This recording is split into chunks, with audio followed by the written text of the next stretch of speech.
it on there yet? Now it is. I don't know why there's such a long delay between when I started the stream and when it shows up on YouTube.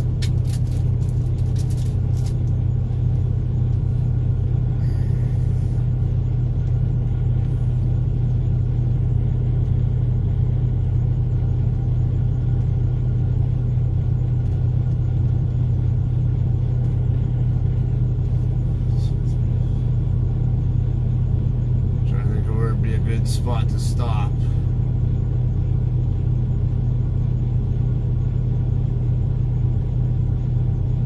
Let's better go with Casa, Blanca. And I can have me some Dairy Queen on my 30-minute break.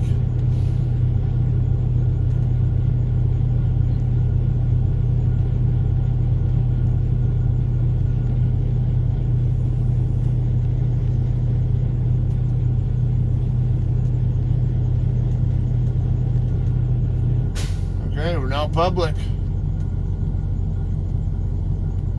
Yeah, I have to find out why my Temple to Dallas video isn't showing up, unless, you know, because it may be a particular song played that got it blocked.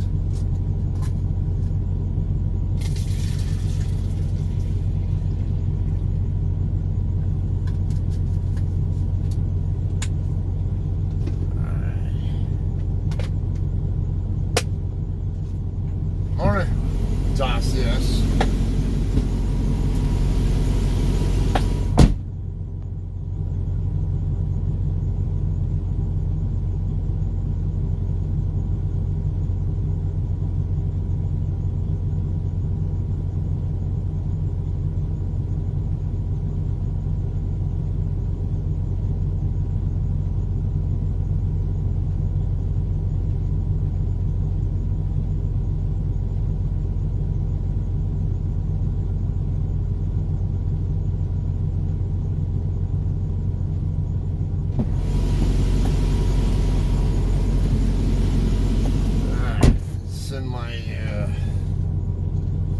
Reefer check, and then I'm just kind of curious why my Temple to Dallas video's not showing up. Hey, how's it going, John?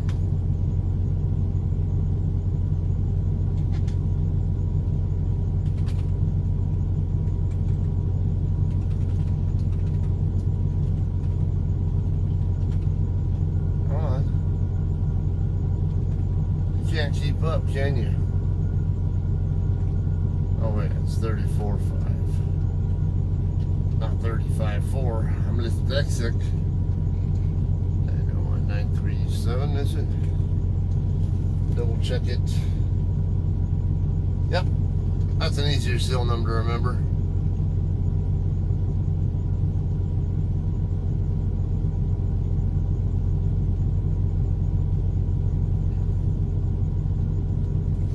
Okay.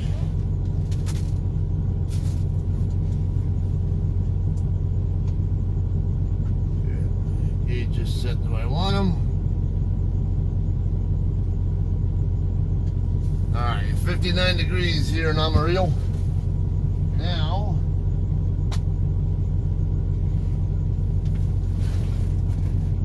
let's take a look at why my Temple to Dallas video's not showing up. Nobody said anything about shutting off my tablet.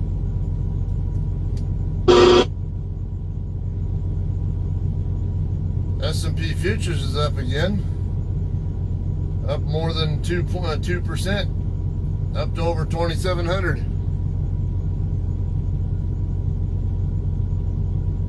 I like it.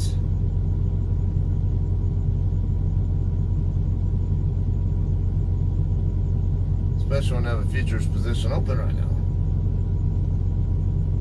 Alright, YouTube.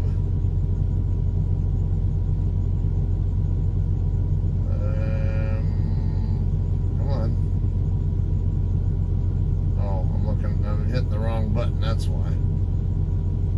I got two icons, one on the top right to the right of the address bar. That's my actual Google profile thing, and then there's another one that's my YouTube thing, and I was hitting the wrong one. It kind of helps if I'm hitting the correct one. Alright, 984 subs.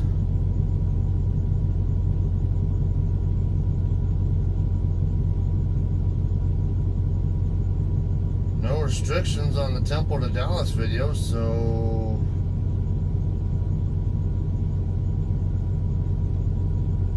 in fact there's one comment on it. I think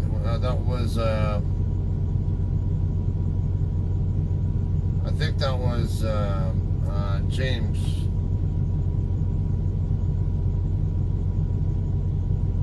Yeah.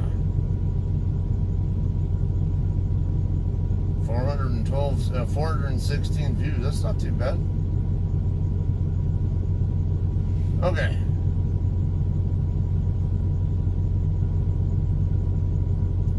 Alright.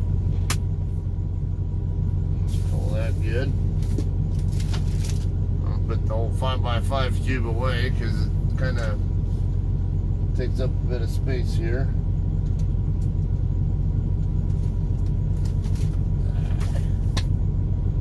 Okay, I think I'm ready to roll. Let's get this turned around. Morning, Lisa. Got good trivia question. What was that for them today?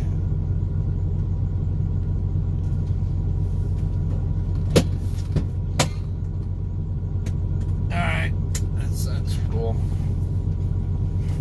Get my seatbelt on and. I didn't want to get up at first because I didn't sleep very well. Took a couple like small naps, but that's it.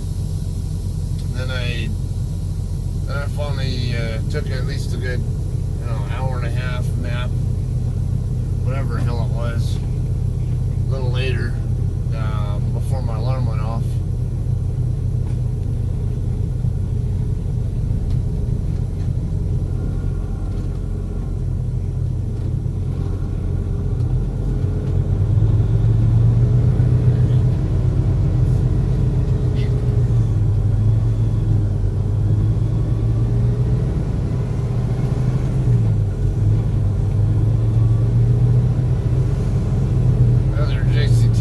Already left. Well, the ones that were here when I got here, at least.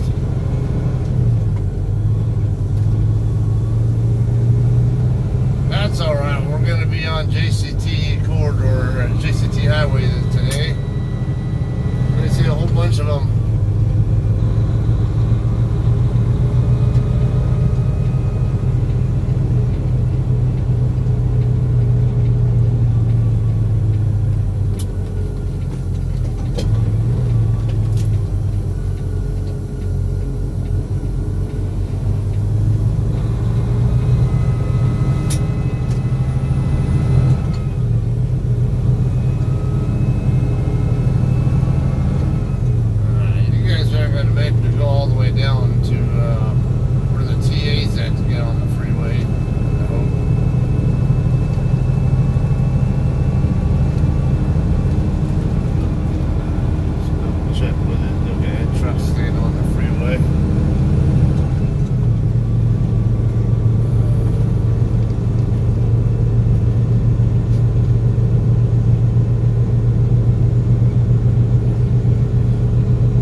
Air Force Base, so I would think if anything, it'd probably be more often the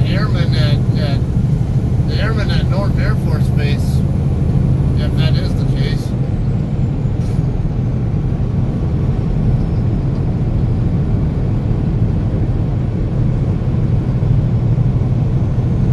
I don't know if that first McDonald's ever in San Bernardino, if it had a drive-thru, or if it was just a walk-up kind of, like walk-up dine-in kind of place. But I'd have to ask my parents, because my parents grew up in that area, and man, I'm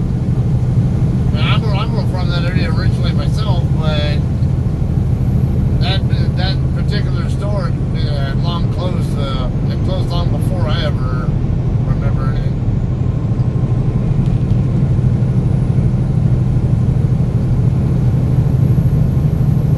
Yeah, first ever McDonald's was on I think East Street and I want to say 14th in San Bernardino.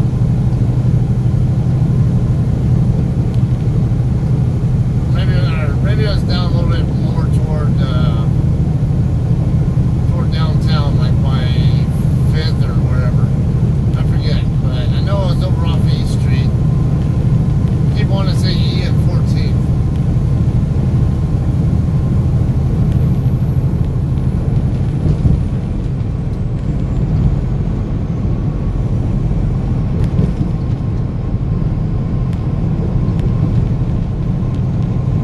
And then even more interesting, Tom Bell, I think that's his name, the one who started Taco Bell, and Ed Hackbarth, the guy who started Del Taco, both used to work with each other at that first ever McDonald's.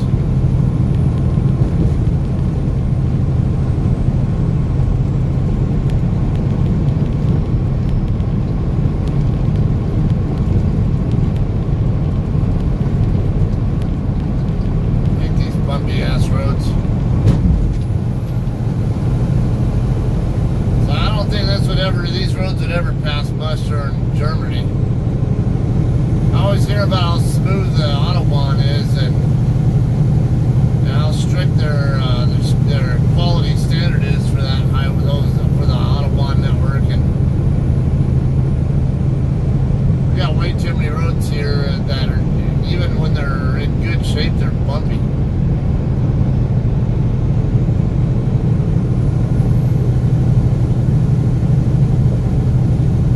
See you later, John.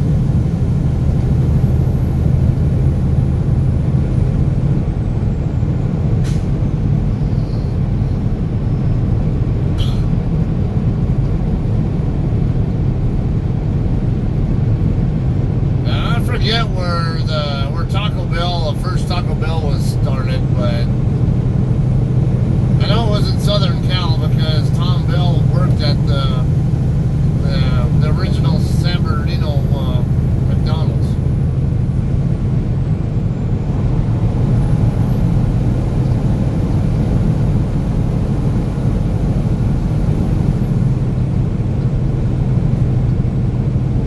And Ed Hackbarth from Del Taco, he still owns the 3 stores in Barstow.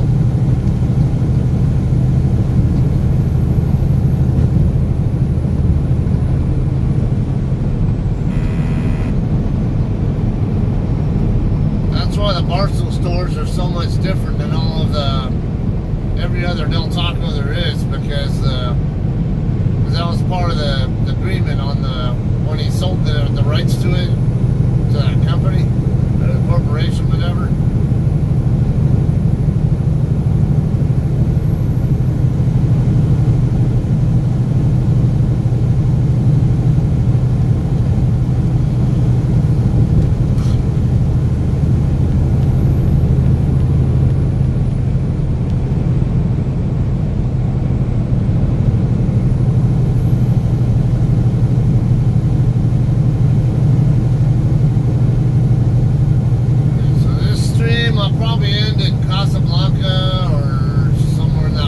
park. It should be about 340 or so miles.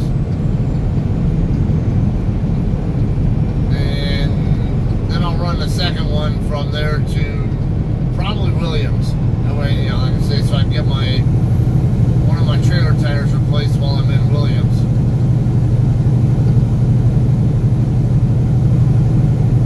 And from Williams to Barstow on the following shift is only 320 miles, so 325, somewhere on there.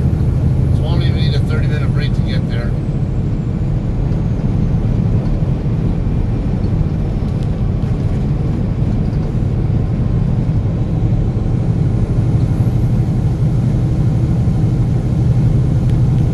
Pieces of road replaced are made in factory and dropped in place. Interesting.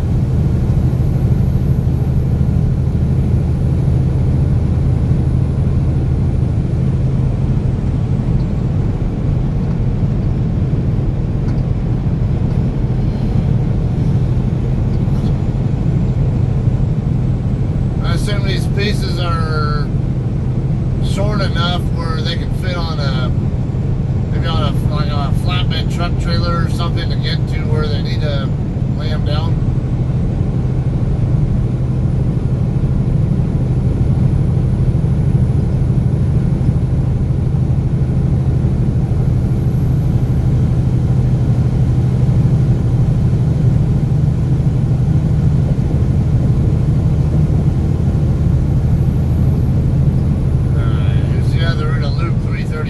Right here, the west end of it.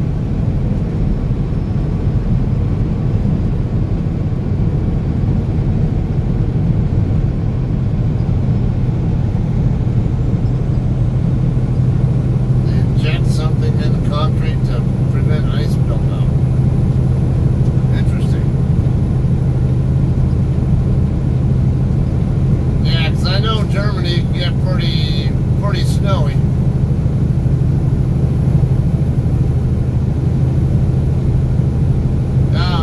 Point to Turkey, you know, I was kind of like I'll just say that I would see regularly that some of the airplanes that we were, you know, that our unit would refuel in flight, because they usually come from Ramstein Air Base. And yeah, and then they'd go across over to Afghanistan or to Iraq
obviously they're reacting very Answer, positive. Quora. Open an app. Sign in. What is the nicest thing you have done for someone as a police officer? NC. Very current police officer for a medium-sized department. Answer, January 10, 2020. Author has 243 answers and 369.3k answer views. I won't answer with my own experiences, but rather I'd like to share what I've seen others do. I'm only answering this to shed light on the areas of policing that the public don't often get to see. In my almost 6 years of law enforcement, I've seen countless acts of thoughtful and selfless service by my colleagues. Everything from giving rides to people walking in the rain, to changing flat tires, to buying gas and food. I've seen officers stop by homes of elderly people who live alone to check on them and bring them their mail. I've seen officers spend hours explaining and helping people understand situations and helping them find justice. I've seen them hug people in other room as their loved one lay dead just around the corner. One of the things that stands put to me the most is an officer who is impacting our community in more ways than I can even fathom. We'll call him Officer Joe. Officer Joe started a police athletic program that partners officers and kids from the poorest neighborhoods in our community. They play every sport you can think of. They have a Spanish-speaking parallel league. He does all of this in his spare time through 100% donations. He's a full-time police officer, with his own children, and he gives hundreds of kids a place to be a part of team, learn a sport, a safe place to spend their time outside of school and an escape from some of their harsh realities. Officer Joe is someone I look up to. He's been an officer for 22 years and has zero quit in him. I admire him greatly. The thing is, Officer Joe is like so many of us, an average Joe, who works hard to make a true difference and just be the nicest person he can be. I'm blessed to be surrounded by so many great people. 6 views. View 1 upvoter. View sharers. I can understand his point not to tell his own stories, because I'm kind of the same way. I don't want to feel like I'm bragging about my good deeds. That's not the right thing to do. Quora's terms of service and privacy policy. Continue with Google. Continue with Facebook.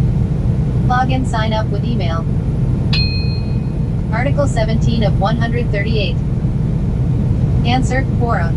Open an app. Sign in. What was the most unexpected personal note you ever found on your windshield? Hellwiki, former retired owner of antique restoration business. 1980-2010. Answer, January 9, 2020.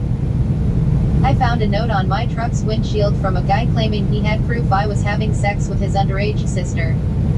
He included the license plate number of a Volvo station wagon my wife had owned earlier and my home address. He made threats, etc. I contacted the police, gave them the note and provided them with proof our auto insurance company had taken possession of that Volvo a year earlier after my wife rear-ended someone. Apparently, the purchaser of our former Volvo was still using our license plate. I got the name of that buyer from our insurance company, called the guy, demanded our license plate be returned and warned him of the nut looking for him. The following morning I noted a strange car parked across the street from my home with 4 occupants. I approached them with camera in hand and holster on hip. I circled their vehicle, taking photos. I suspect the nut realized I want the guy he'd seen with his sister, nor did I have that Volvo. As they drove off, I followed them in my truck for about a mile until they sped off. I have no idea how that ended.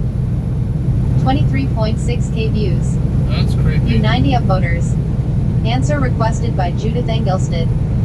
About careers privacy terms contact. Open an app. Got a fire here or something? Article 18 of 138. Answer. I got a vehicle fire or something going on up here.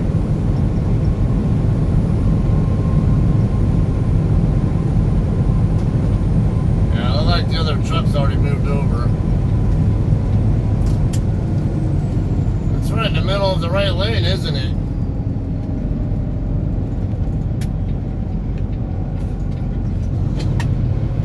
That's fully engulfed.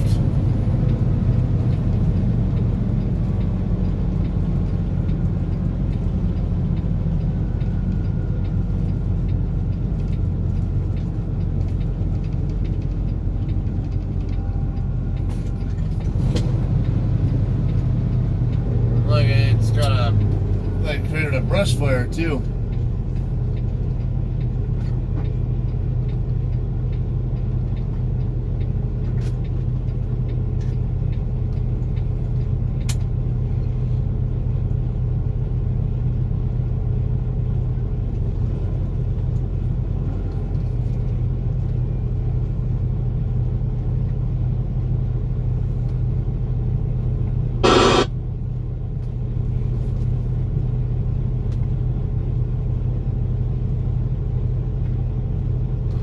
I don't know if you guys can see that very well.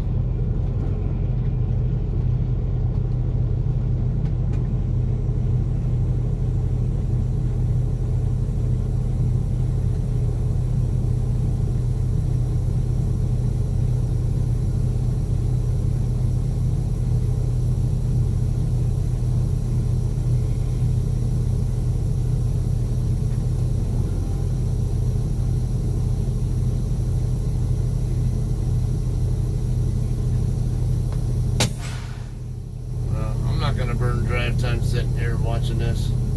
I know I'm supposed to be in drive status, but it's not gonna happen. I got look like cops or something coming up behind.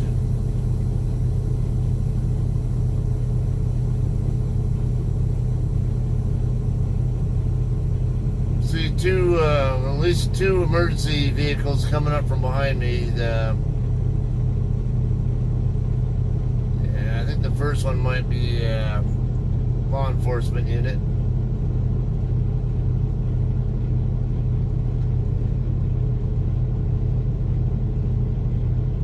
Oh, he's stopping. Well, the trooper that's behind me just stopped and is in the middle of the road to block traffic from getting past him.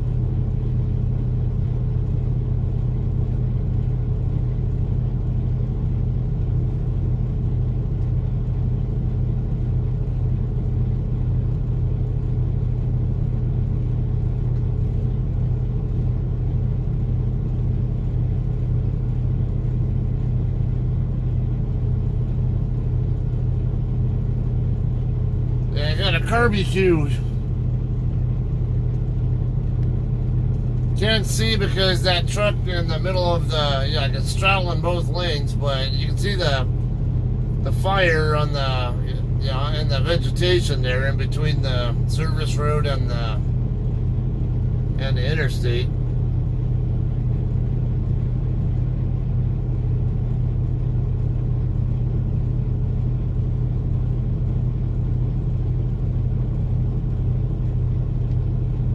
Get your stupid truck back over here in this lane so I can actually see better.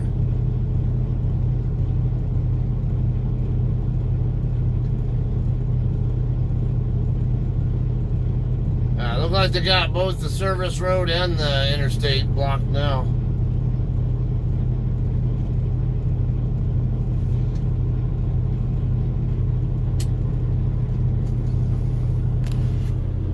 Show you guys. See? Okay, this guy right here is blocking the interstate, and then that guy's blocking the... Yeah, why not?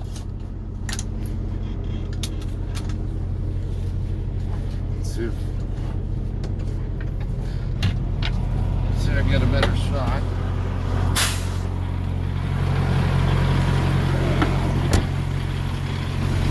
No, it shouldn't really be...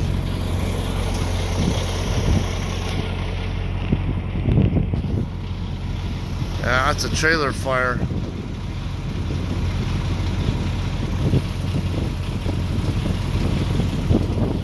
Got a picture of that.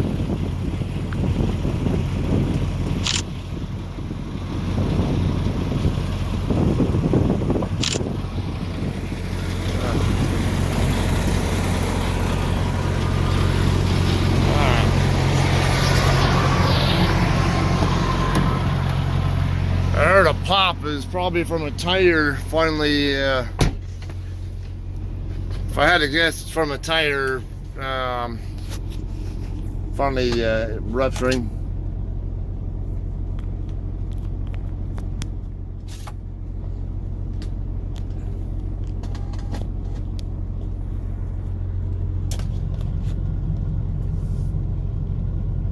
keep the zoom in for now, so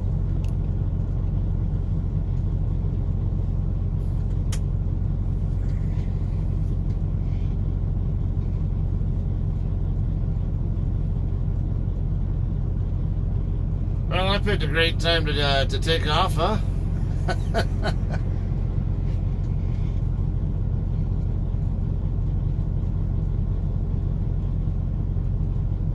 Hate to see this happen, but at the same time, it does give some viewing. There,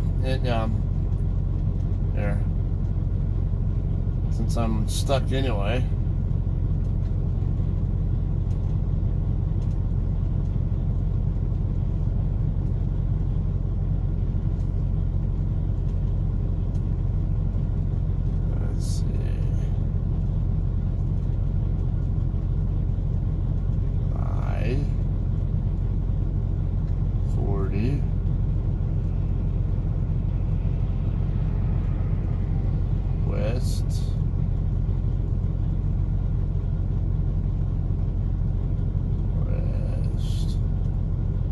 Damn it, this is hard to swipe when I'm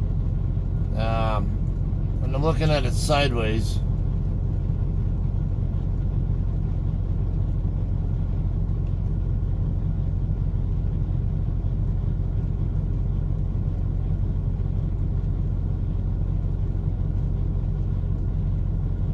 I'm about to put this on my Facebook for those of you guys who follow me.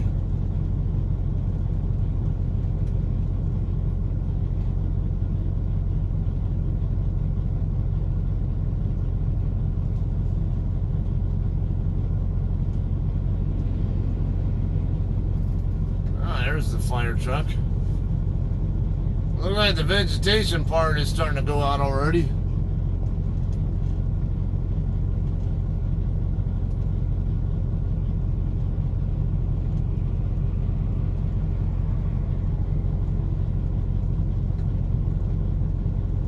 I didn't even notice what mile marker we're at. I know we're west of the 60. Put it on my Twitter too.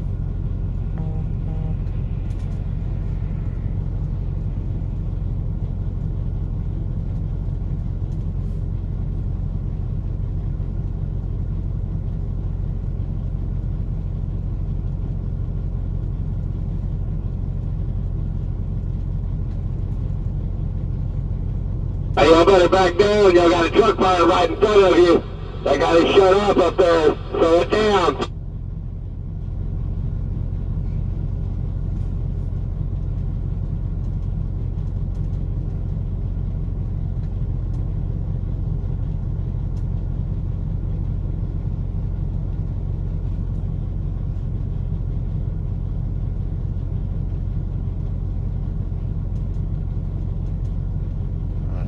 Put the text in.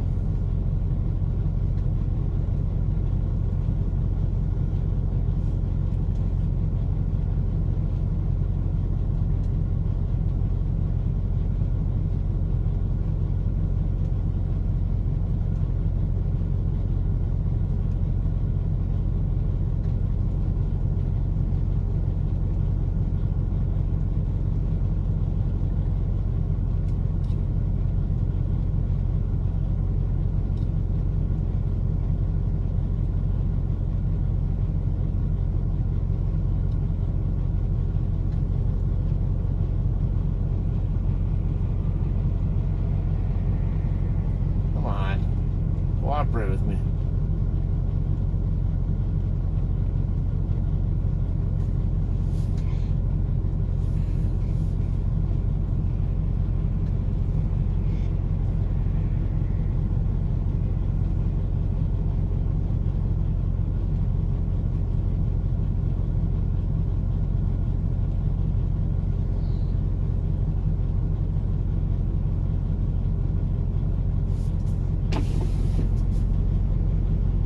Veg fire is definitely, yeah. Seems like it's lower than, it's smaller than it was.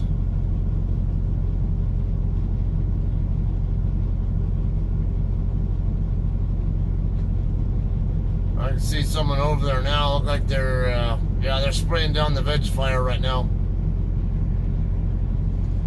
I don't know if you guys can see that.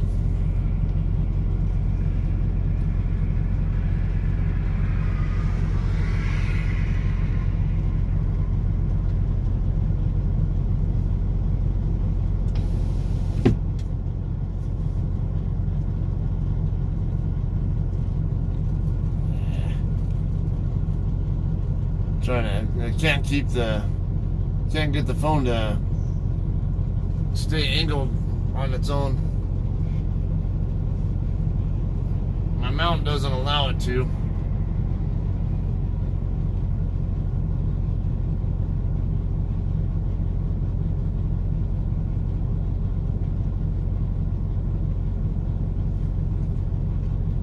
So we'll turn those off.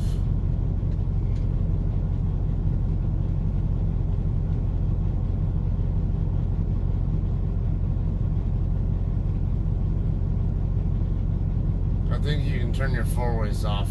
It's four-wheeler.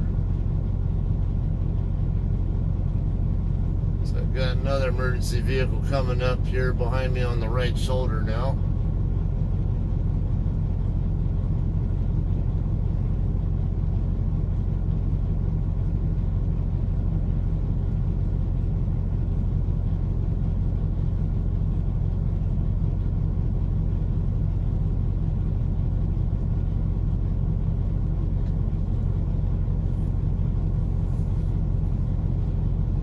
Morning, James.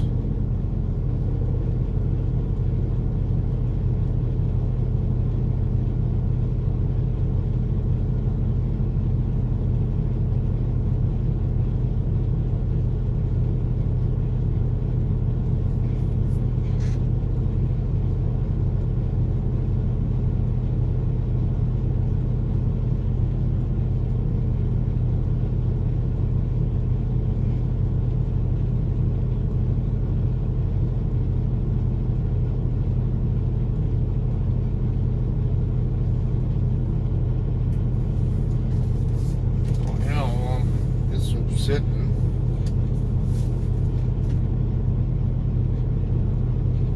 Come on.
Burning pretty good still.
So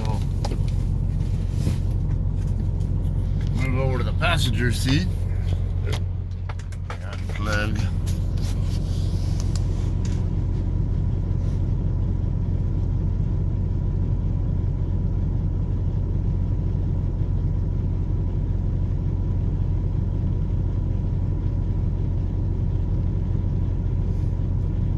Yeah, I hope so too.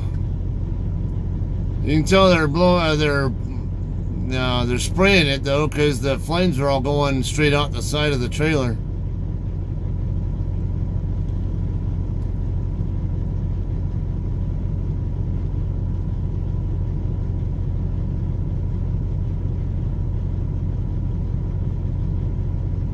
Oh, there we go.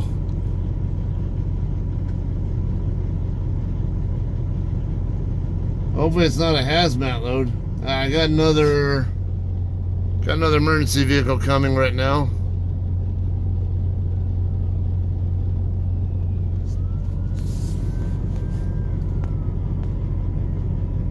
It's a fire truck. Look how he's trying to. Well, yeah, he's crossing over onto the service road now.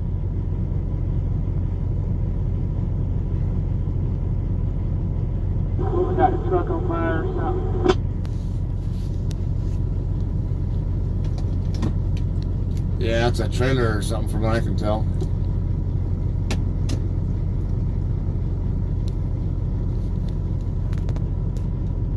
What's going on up there, driver? It's a truck fire on the right shoulder. Are they not letting anybody by? Nope.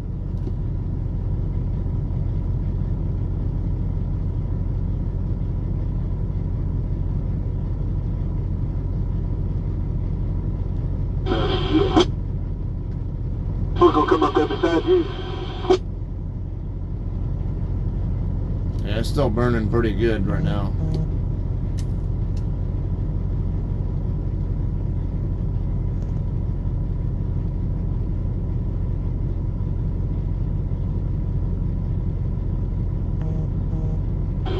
What we got going on?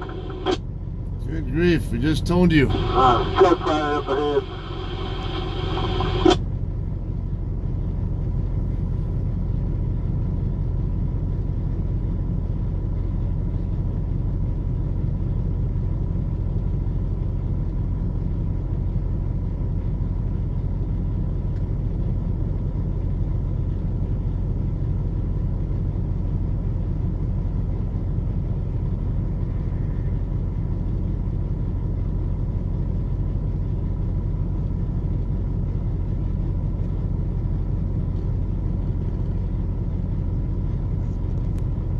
Flaming pretty good up top too. Hey driver, tell me that flare's going in the grass.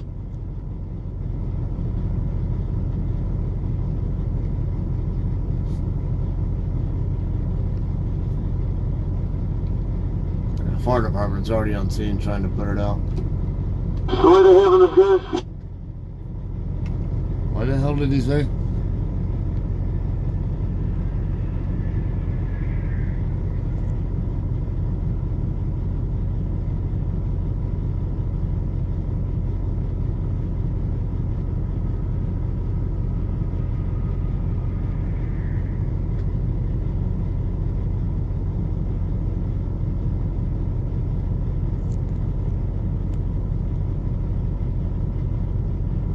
What we got up there? Truck fire or what? Yeah, it's a truck fire on the right shoulder. All lanes are blocked.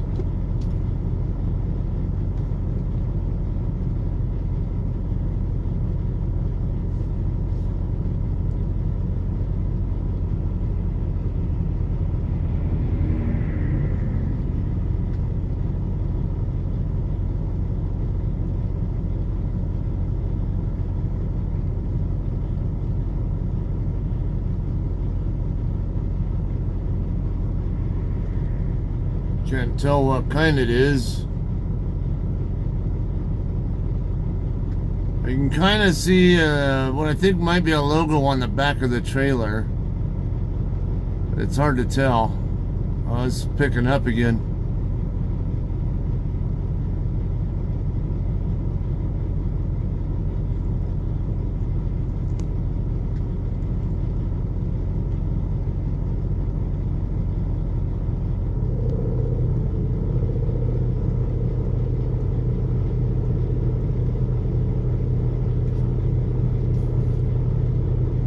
Like they got the vegetation fire out now, but the truck is still engulfed.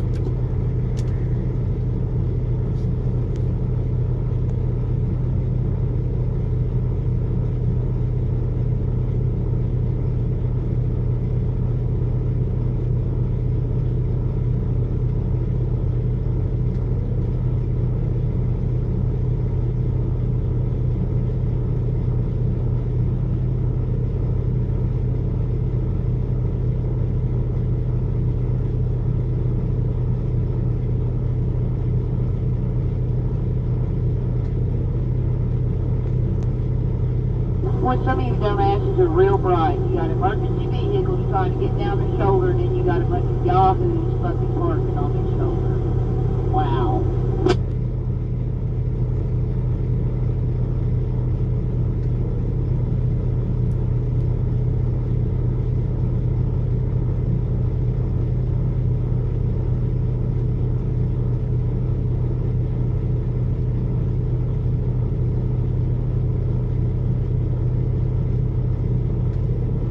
Are we not able to get through?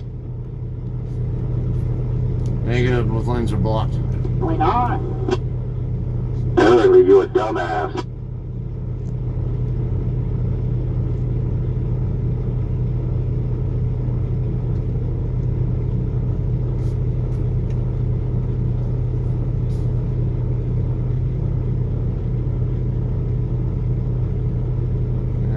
I've got another fire truck coming up on the right. So how bad's the fire? Well, I can see it now. Yeah, it's still burning pretty good. You might know if the driver's okay.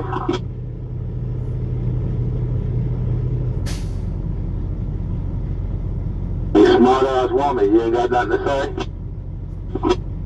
Huh. Come again.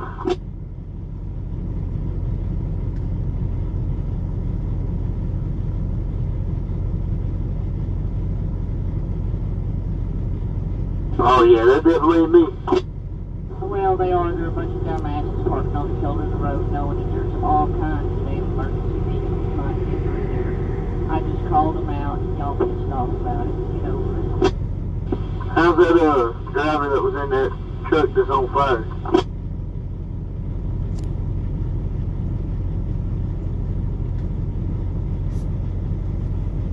Don't nobody know if he's alright? I'm a few hundred feet behind it, and it was already fully engulfed when I came to a stop. 10-4. I'm sitting way back here.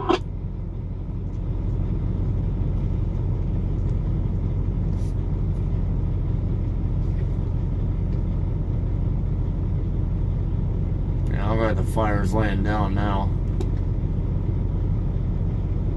Still burning, but it's definitely less than it was. I'm hoping they let the fire department go ahead and put it out so we can roll on down the road.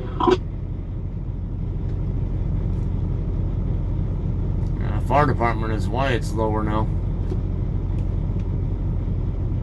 Yeah, I gotta be at Phoenix in the morning.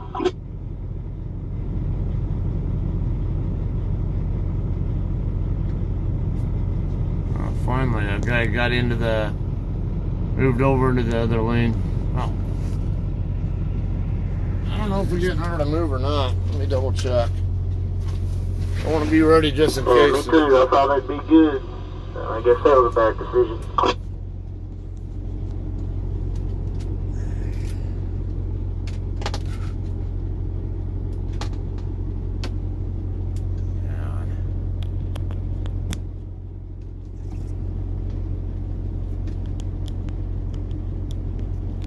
Wow, fucking right.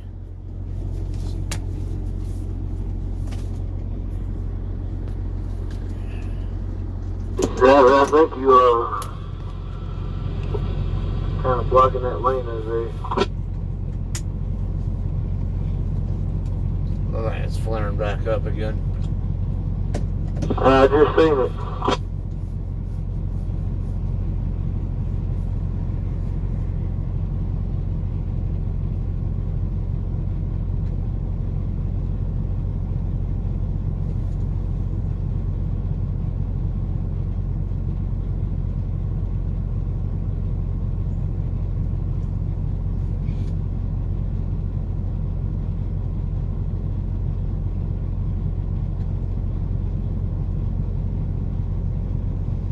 I got another fire truck coming up the service road now.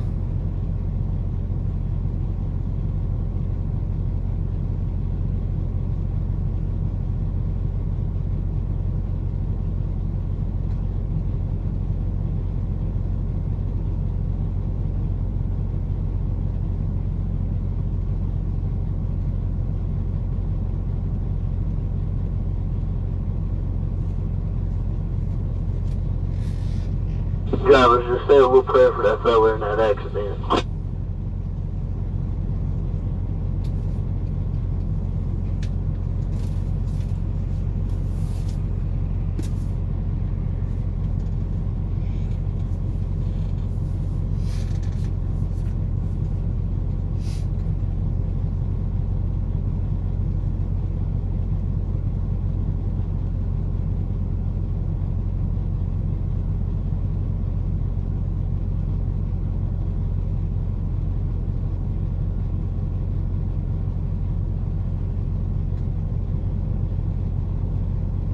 Any of you guys know what company it was? No, I can't tell you yet. I think it's got roll-up doors though, but I'm not close enough to get a good look. 10-4. There's a, make sure you guys get out of the right side. There's a fire truck coming through. Is it all possible?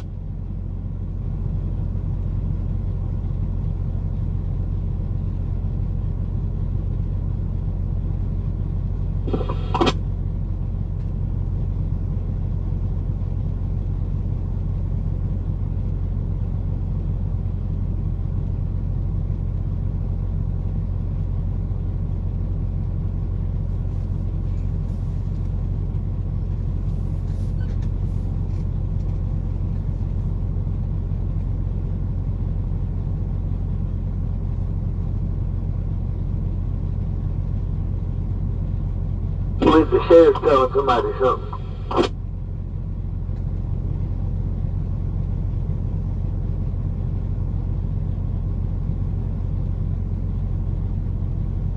What the sheriff just tell you?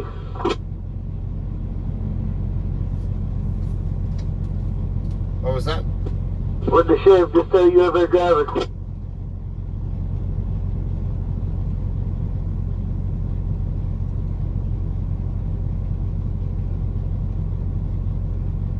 Sheriff going up on right hand side of I-40. What the hell is he saying?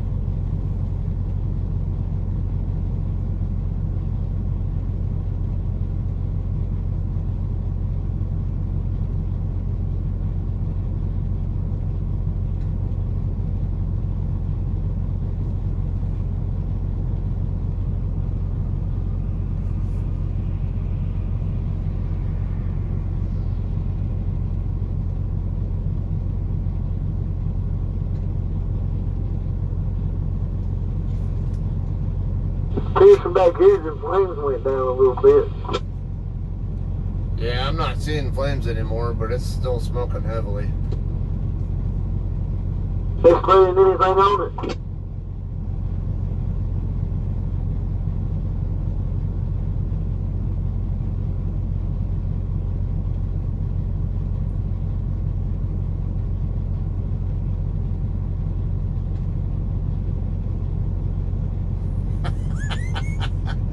Yeah, pretty much.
Brake check, brake check.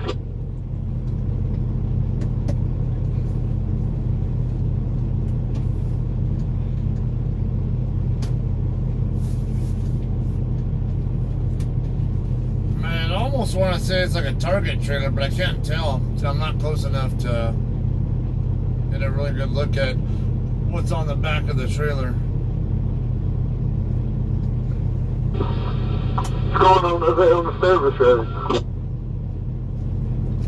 They're gonna make everybody accident. So I'm glad I got up here. I got one fire truck coming, just crossed over to the eastbound side. They ain't gonna carry you east, they gonna carry you down the service road, you'll come back on I-40 down the road about 2.5, 3 miles. Yeah, they're on the service road because there was also a veg fire next to where the scene is at.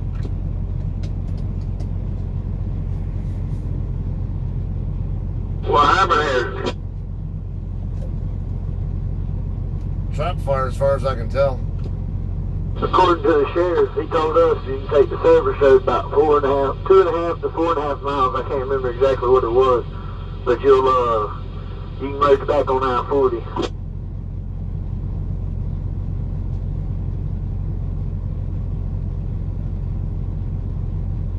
See anything else going on up there with that fire?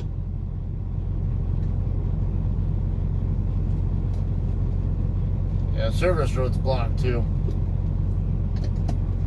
Come back. Service road is blocked as well. 10-4. I don't see that fire anymore.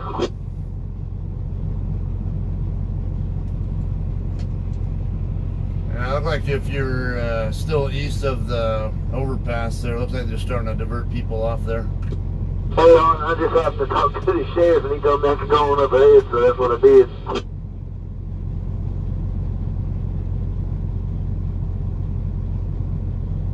Like 6 or 7 cars coming up right now.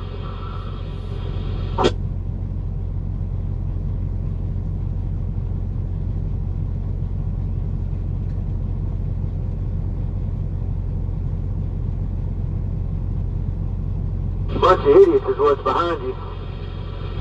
Freaking moron. All these trucks going over the bridge, where are they going? They're getting detoured back to I-40.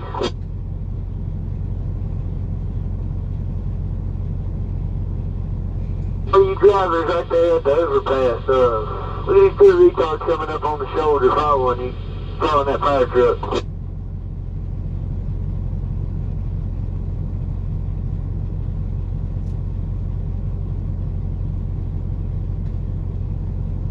Yeah, they come flying up, almost hit that truck at the rear. I can't see what it is from here, but...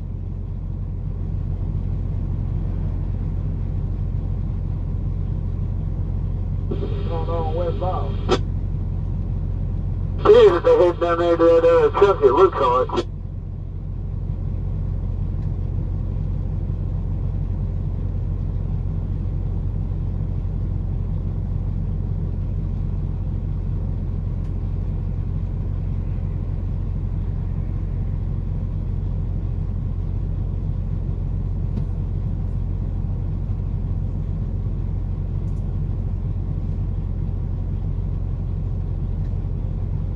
Believe you truck drivers, if you guys take a left after coming off that service road, it'll carry you down to another exit, and then you'll take that exit and you can get on I-40 westbound.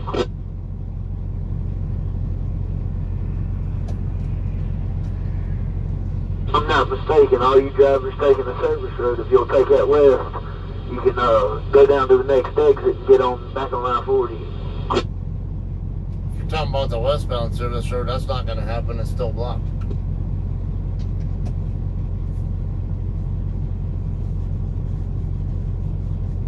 Are they planning on letting that thing completely smolder before they let us drive?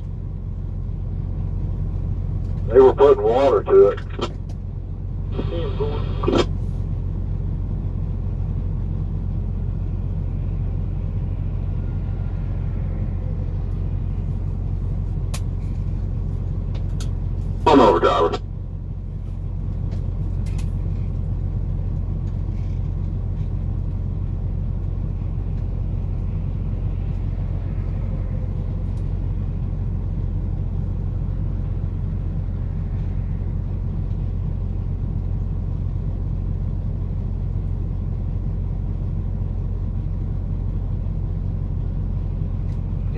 that traffic is going westbound on the eastbound service road now.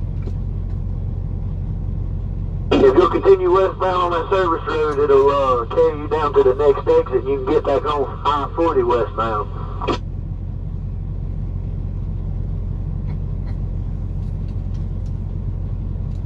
If only I could do that. I know that's right. I wish I was over there now. Yeah, you think it mind if we just start backing up? I don't think it'd mind too much. We are essential. No, we're just dumber than the rest of them. They wouldn't say much. We're essential drivers, you know. Well, I don't know what was on that trailer when it was on fire, but when we first pulled up here and I got out, man, you could hear whatever it was. It was just a popping out of that son of a gun, so I don't know what was on it. Well, I just hope it wasn't no toilet paper. Yeah, I was hearing it popping too. I thought it was just tires popping or something.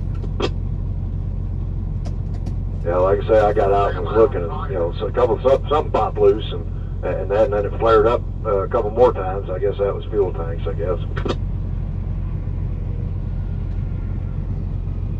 Is it a drive-in or what? It looked like it. I'm, a ways back from it, and I didn't walk up very far, but it looked like a dry van. 10-4.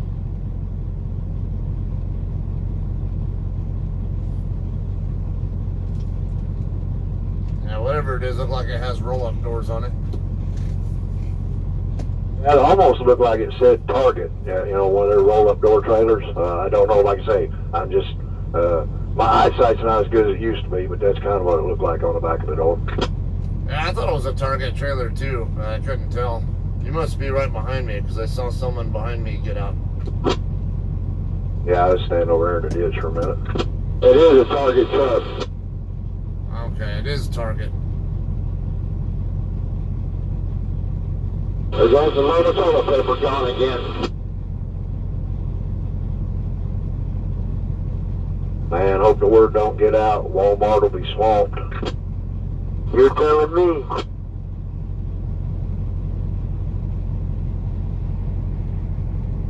So back home we ain't got no shit paper, no Germex. Can't even find soap to wipe your ass with, wash your ass with.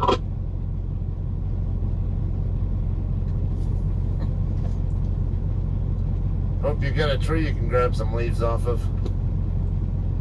Oh yeah, I'm from the Carolinas. That's all we got for it.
But I just knew I was making really too good a time.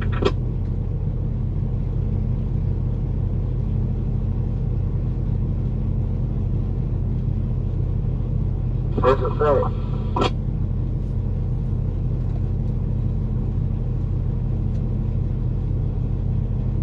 I guess I could have slept in a little bit. I just left the Flying J here in town.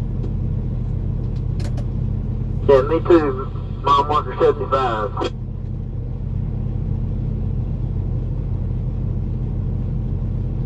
I was right back there in that parking area.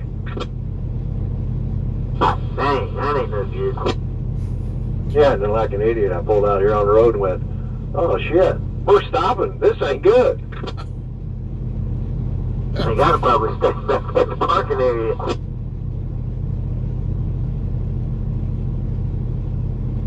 Oh, it's a dry van target trailer. Oh, truck and trailer, it's gone. That don't have to be a U.S. Express truck, is it?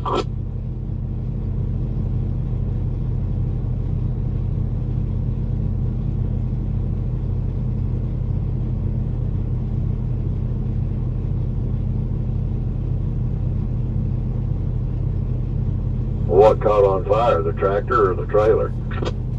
Looks like they both burning, driver. It ain't a U.S. Express truck, is it? Now, the back of the trailer was intact when I got up here, so I think it was the tractor that might have caused it. Yeah, I just got up. I'm right here at the rest area, picnic area.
Still smoldering pretty good, but it's a lot lighter than it was.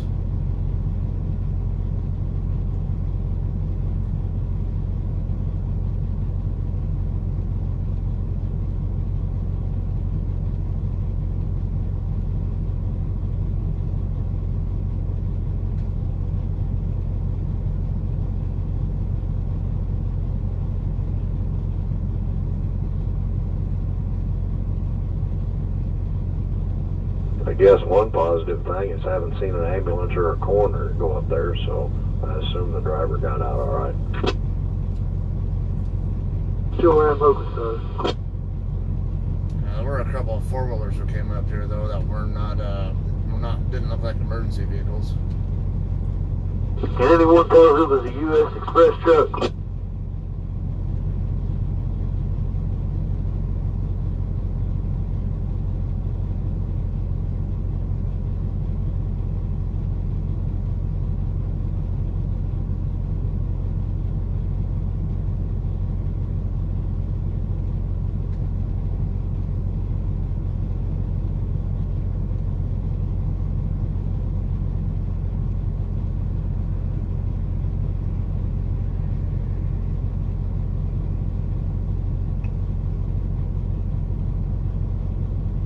I don't know what this four-wheeler's doing.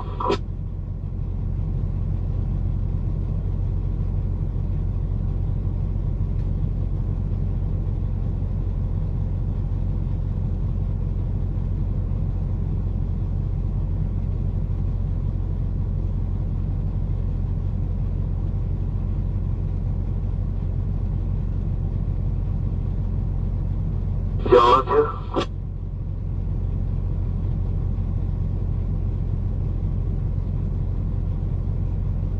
Yeah, that ain't happening. Keep going the direction they're going, they're getting ready to hit that guardrail.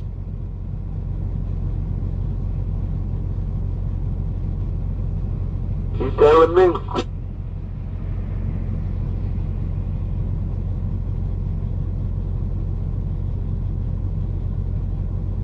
Very, very, very factual statement.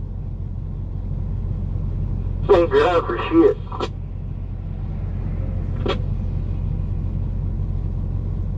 Hey, Super Beer. Dude, they're backing up there almost on the guardrail now. They over the center line. I don't know, but there's a car going on that frontage over there, pulling a little U-Haul trailer behind it. Ain't got light one on the trailer at all. You can barely see the lights of the car.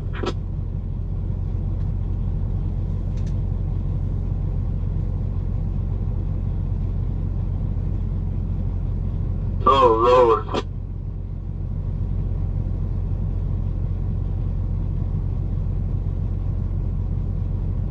It's stuck sitting there.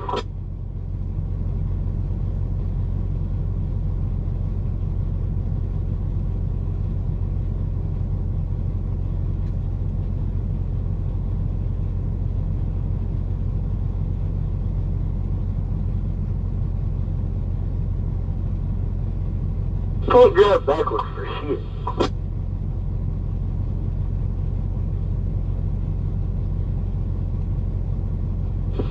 I can drive this thing in reverse better than that.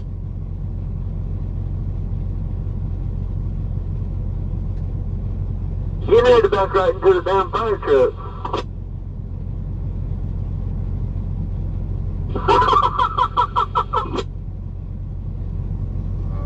Okay. That's some funny shit.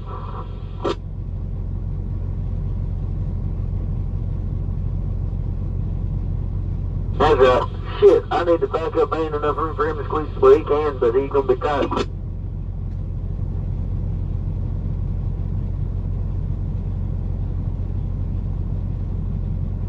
We might need to do that.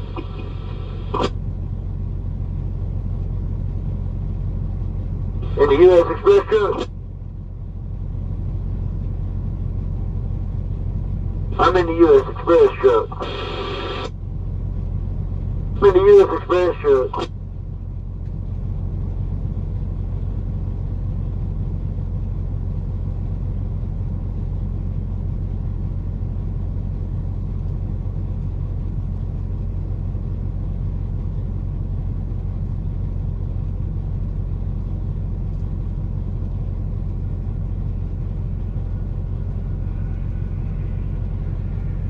I got another fire truck coming up onto the right shoulder from the service road, or actually from the on-ramp. There's an on-ramp right next to me. I think they're basically where they're coming up. I'm pretty sure they're stuck. Well, here comes another fire truck. Maybe he's got more water. I'm hoping he just come past us.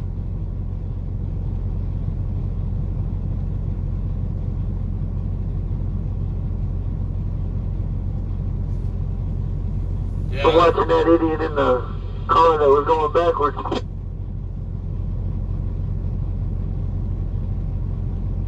Well, I'm the very last truck in line back here. I'm the fortunate one.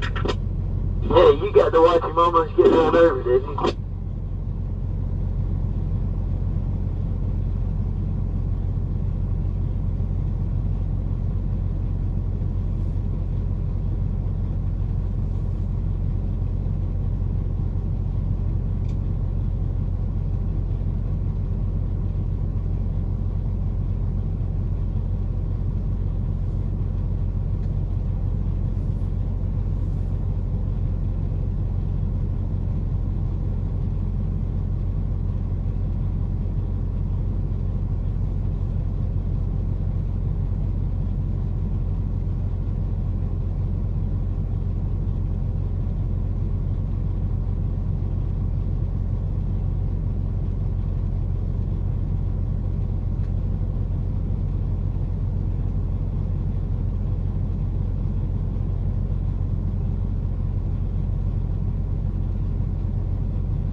Any stronger word on that fire up ahead?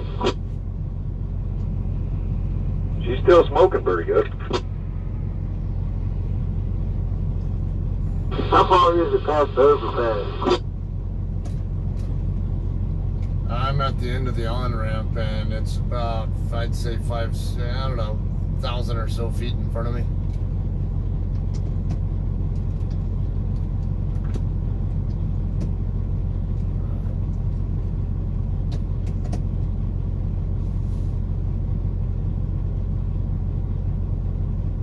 I don't know if he's able to hear.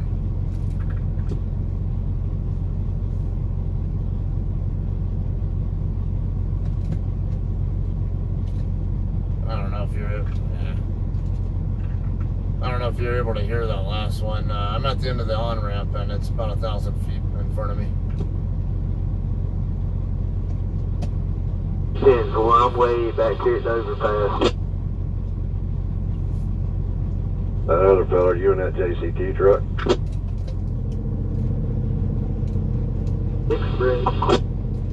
Yeah, that's me in JCT truck. Come back.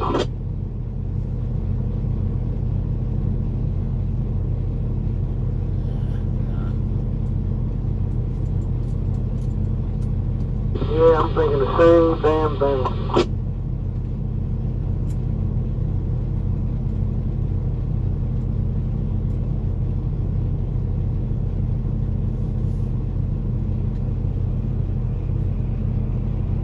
So in other news, my drivers are ready for some football.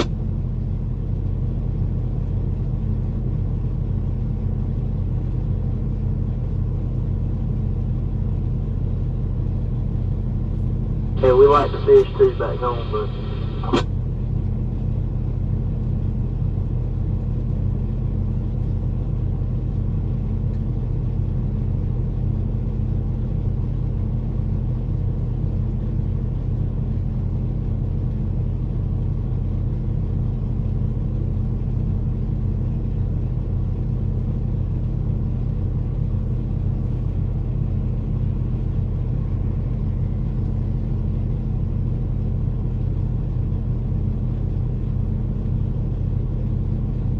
That bus over there on the eastbound side says New York, New York on the front of it. Wonder how many people are on that son of a bitch.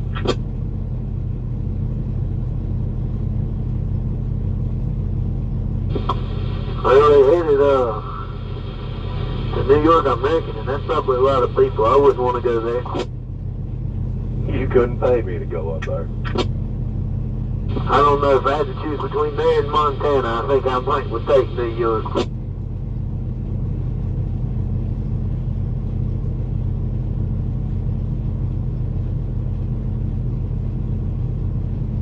Yeah, I don't really care for California either. That 55-mile-an-hour bullshit ain't no good for me.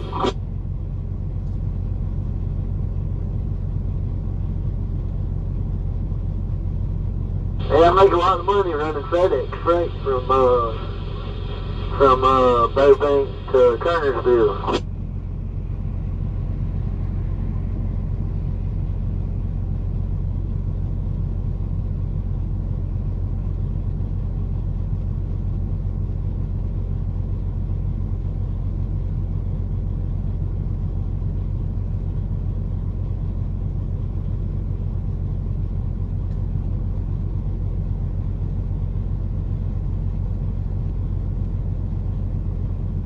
Yeah, this trip right here, I'm looking at about 750 more miles.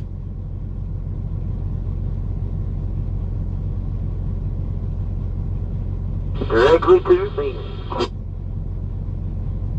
I still have 1,331 to go.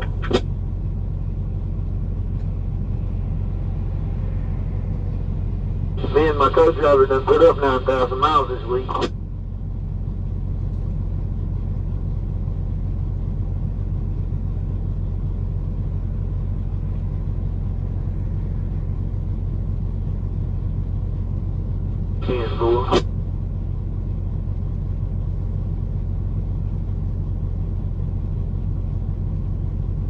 I'm getting ready to start mine after this shift, if they'll ever let me drive again.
really sure what I thought it was just a four-wheeler parked over there. There's somebody like an ambulance, like fire chaser or whatever, checking it out, but not really sure.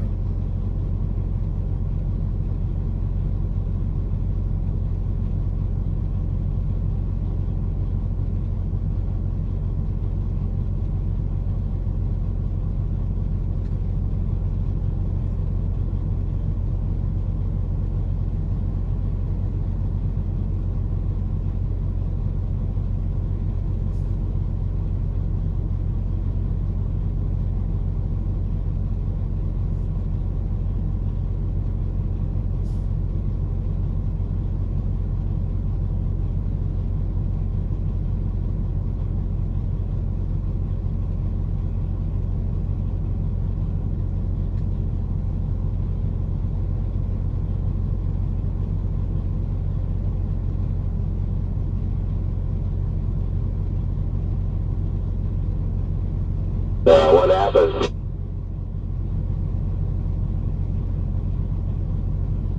Truck fire.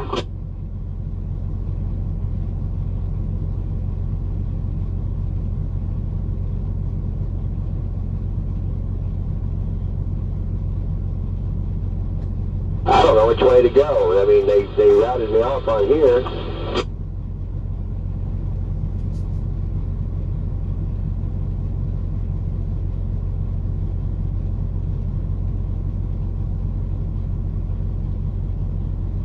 You take that exit, it'll bring you right up over that overpass, and you'll hang a left and go down about a mile, and you'll take that exit. And come right back on 940.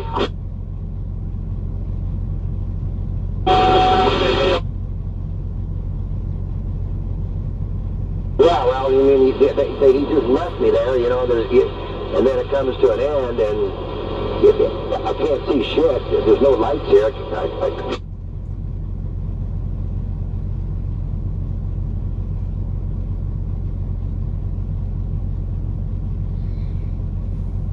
Damn police officer, he done walked back and forth about 9-10 times.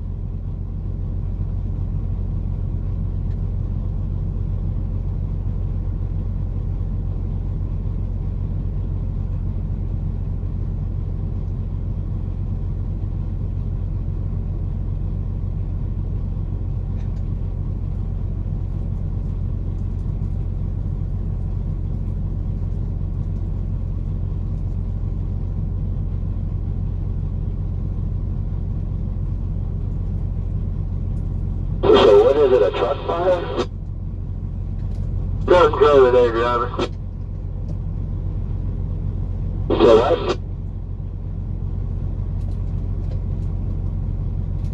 Yeah, I was trap pulling a target trailer, caught fire. Ah, okay.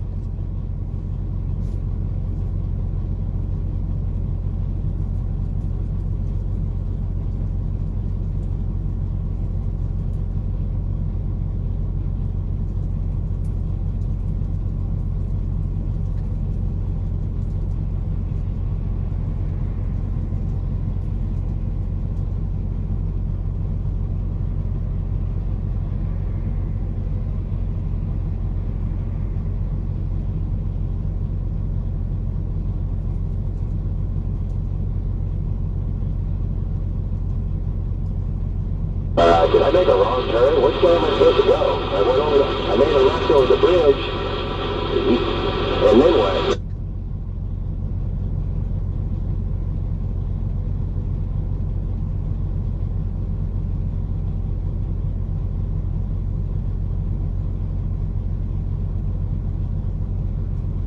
Morning, Anthony. You mean on the other side of the bridge? Don't take the bridge.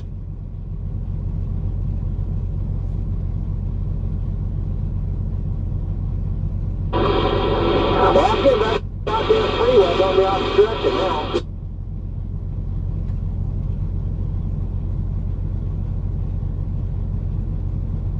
I don't know how the fuck you get around this fucking shit? When you take that service road, you take a left when you come down to that stop sign instead of taking a right, merging on 940 eastbound. Go left instead of right. Instead of going east on 40, just make a left. Yeah. Follow that service road all the way down about to the next exit, about a mile and a half, and then you'll be right back on I-40 westbound. Make it easy. Just go west on the eastbound service road until you get past the scene and you're good. Yeah. Well, yeah, there ain't nobody out here telling you which way to go, so I'm trying to figure it out, because I thought I was going to be able to come over the bridge and then make a right and then get on the service road. I wasn't aware of this, so okay, I found it.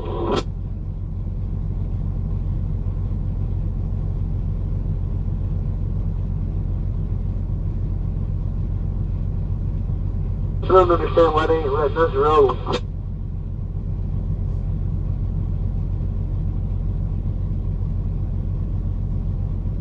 Ten fours. I wish everybody just lay on the horn at the same time.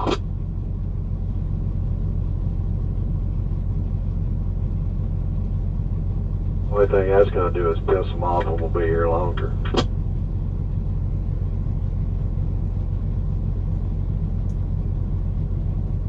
I think they'll just move everything in the right lane, let us claim the left lane and roll on down the road.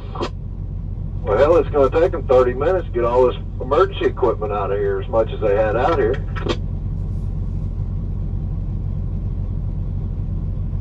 Yeah, they did have a lot go through.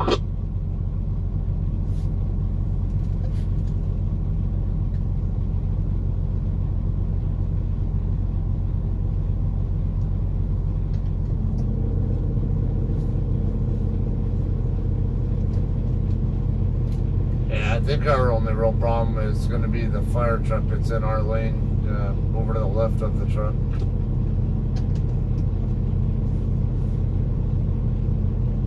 Yeah, see, they went ahead and cleared that service road. That fire truck and that patrol car is gone. And I wonder if they're going to go ahead and open the service road up, and well, that means we're all screwed anyway. Yeah, I think you're right. I'm watching my mirror at the bear over there, still sitting there though.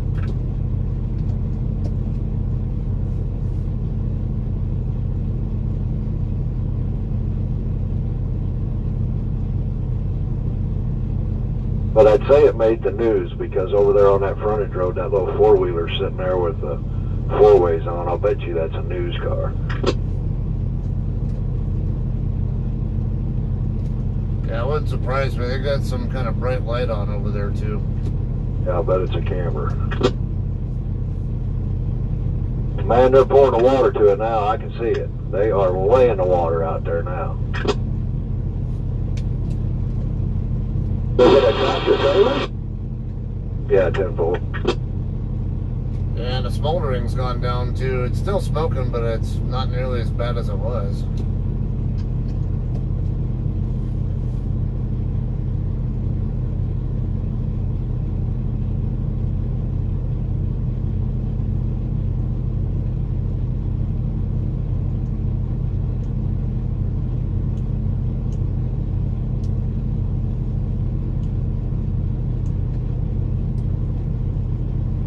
Cross your fingers that they let us go through before the wrecker gets here.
Yeah, left.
Looks like they're opening the service road back up.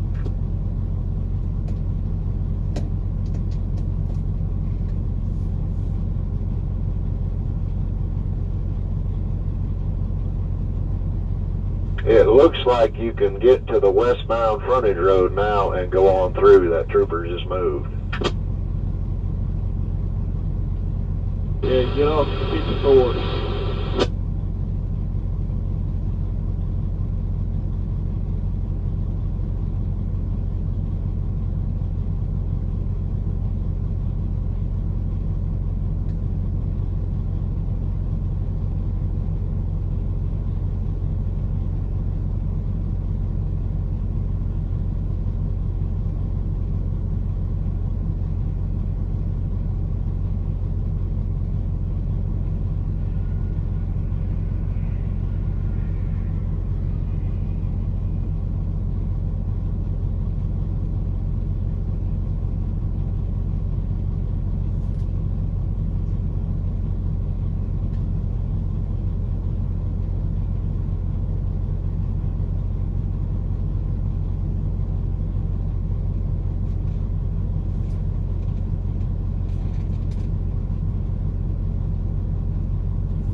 Been off duty for an hour and 16 minutes so far, so yeah, been over an hour.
Left.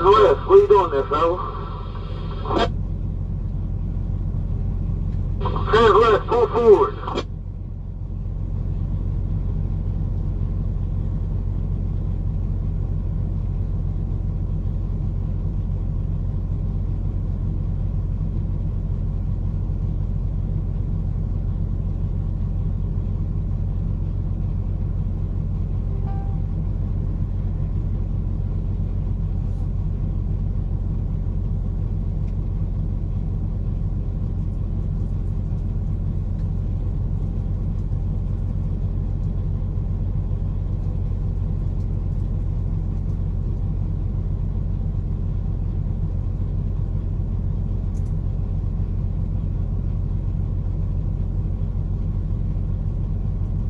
All drivers coming up the I-40, coming towards the overpass, stay in the left lane.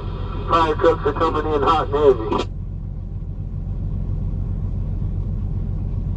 heavy. See another, fire truck coming up on the on-ramp area.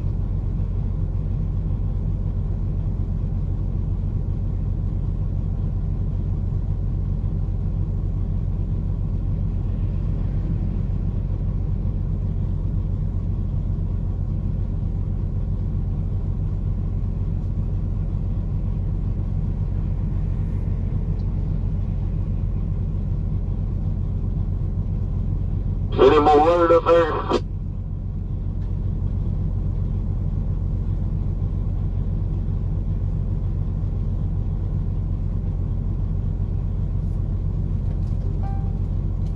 Still smoldering. I don't care where this goes.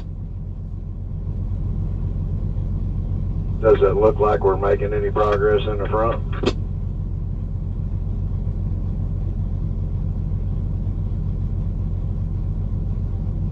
Yeah, they need to let us go on down the road.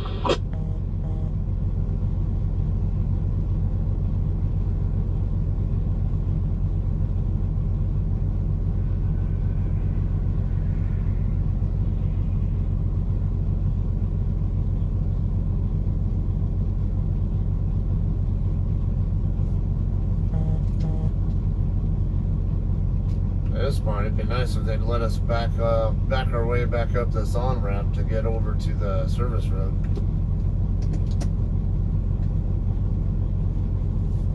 I'm right there with you.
guy's gonna try to cross over into the.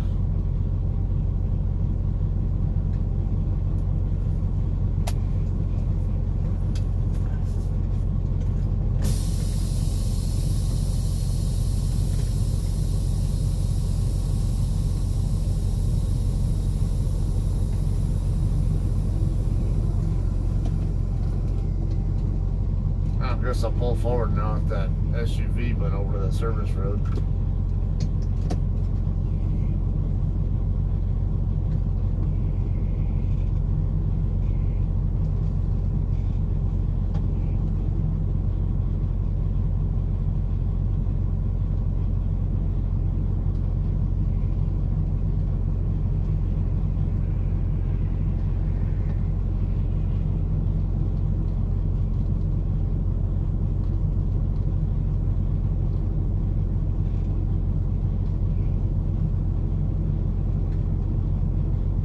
Here's where I got you.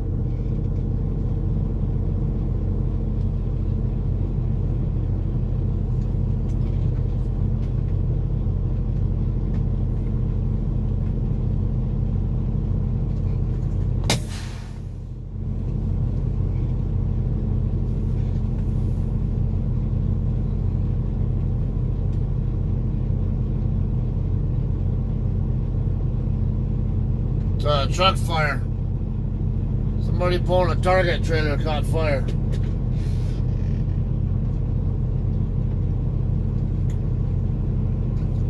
So I can zoom back out since.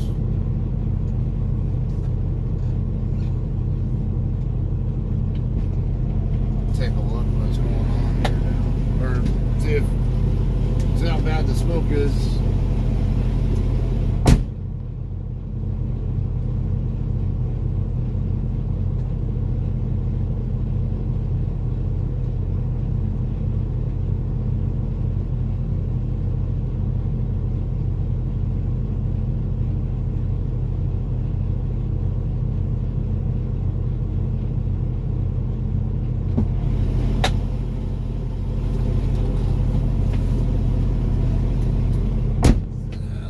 Mostly out now. Can't tell, but it definitely looks better. This freaking idiot went over into the. Oh, was he trying to back up?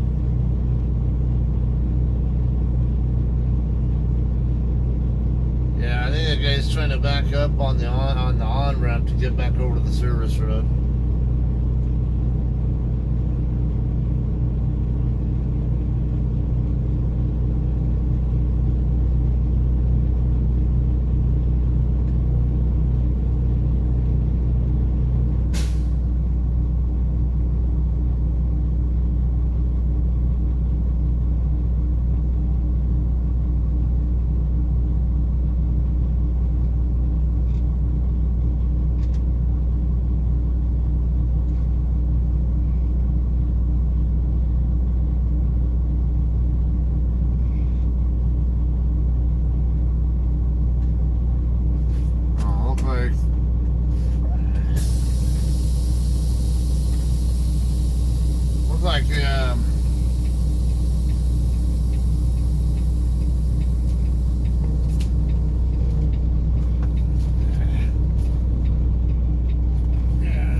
boys were annoying me. Let's see.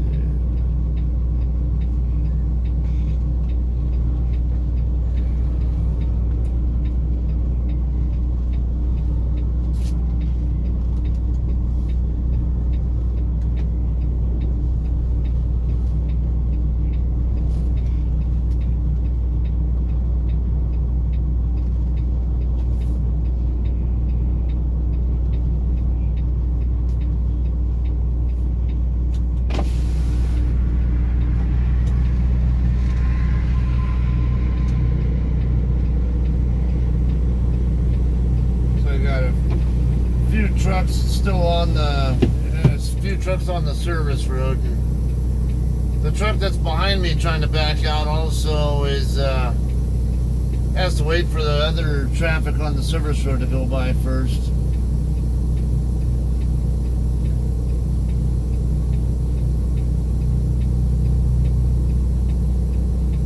Damn it. And then keep getting more traffic coming onto the off ramp, and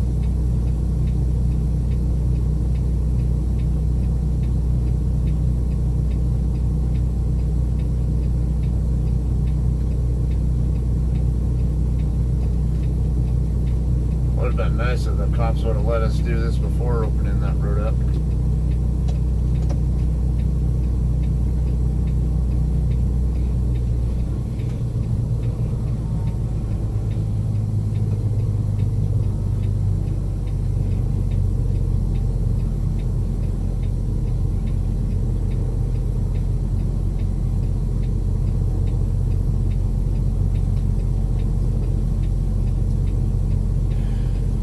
Bullshit.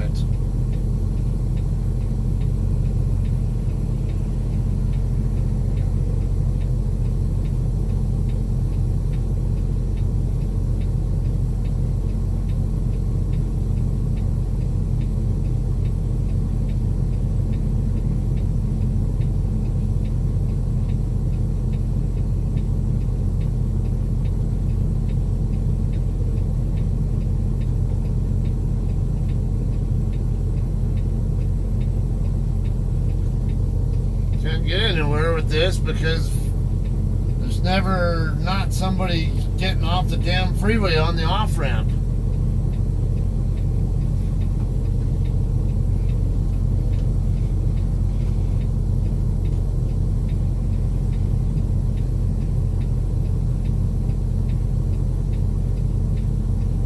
Looks like I might get an opening here once this truck gets out of the way.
it's a good thing or a bad thing that I stopped in Amarillo instead of Vega yesterday.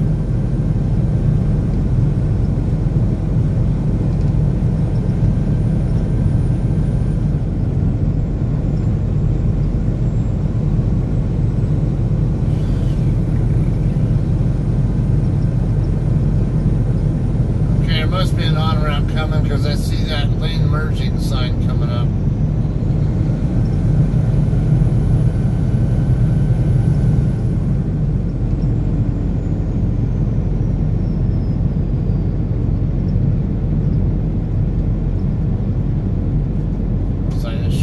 Right here. Yeah.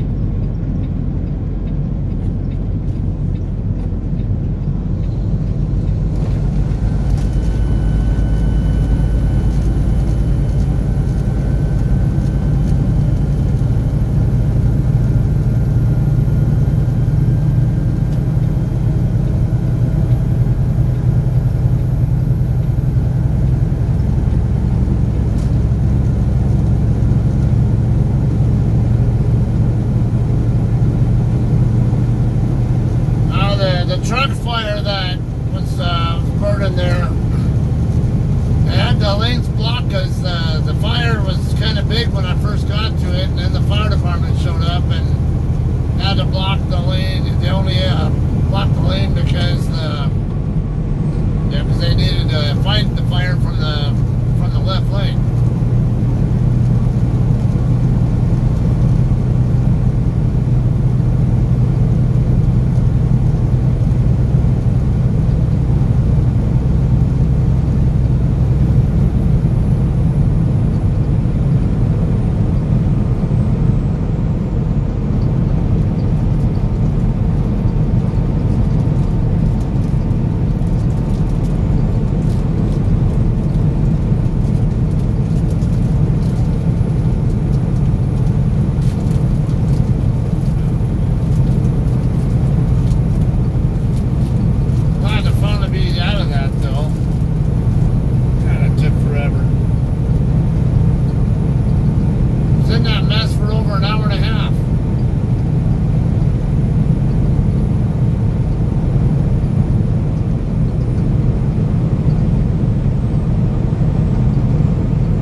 Everett Road coming up.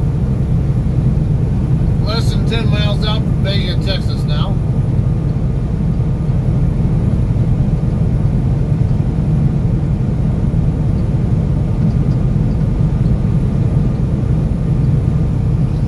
I'm gonna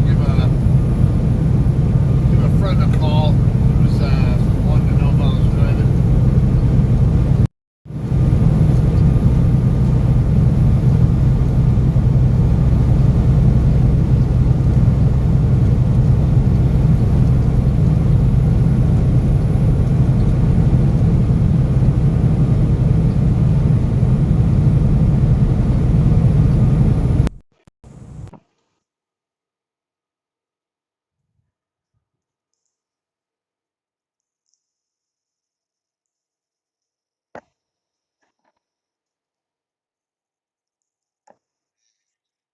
Hey, what's happening?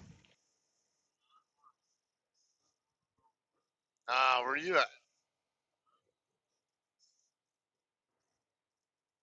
Oh, okay. Funny, I was just in your neck of the woods.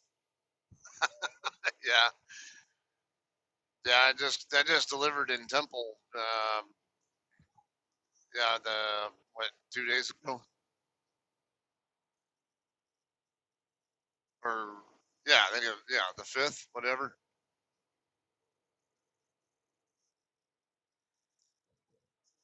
Yeah, the 5th. And I ended up doing the 34 in conjunction with it, so I'm kind of mixed up on when I actually did it.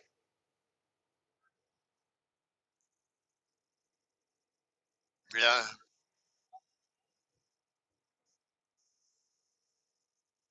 Oh, okay.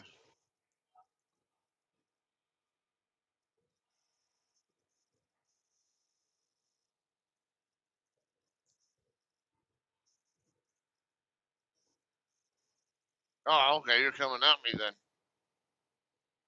Yeah, 'cause I picked up in Dallas and I'm going to Turlock. Yeah, I'm hoping to end my day in Williams. But man, that fire, that truck fire didn't help me out there though. I sat at a dead stop for it for over an hour and a half.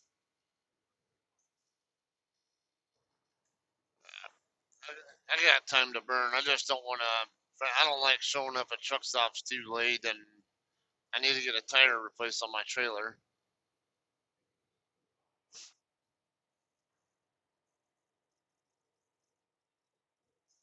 U.S. cold.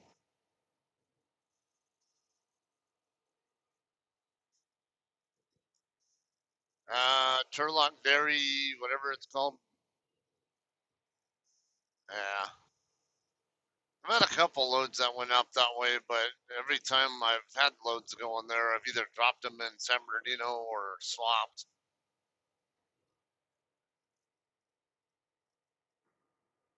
Uh,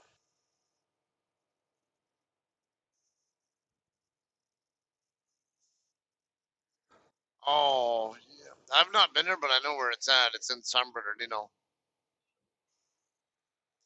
Yeah, it's over there off of Cajon Boulevard.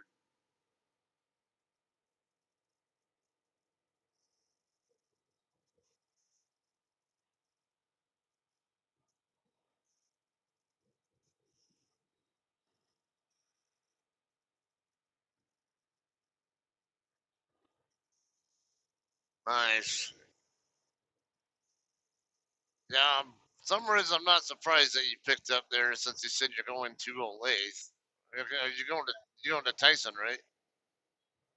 Yeah, because I say if it'd been anything else, I would have thought you were going to Aldi's, but I've heard of us doing loads from that Anita's to Tyson and Olathe.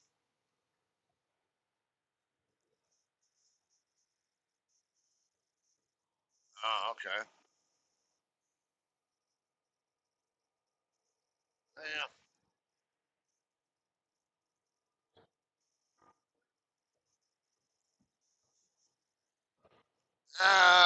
It sucks for me because I don't get 7 miles per gallon. I'm in a 10-speed truck, and I don't get as good miles as other people do.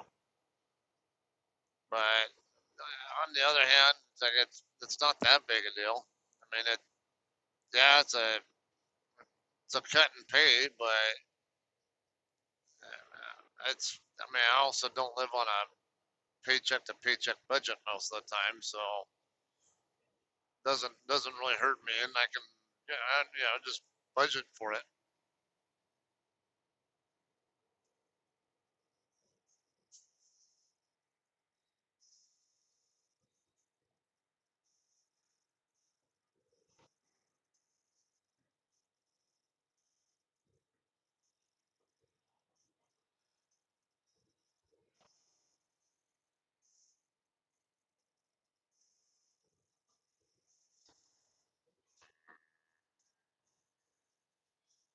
Oh yeah, and then of course freaking COVID-19 doesn't help that situation, even if she doesn't have that medical issue.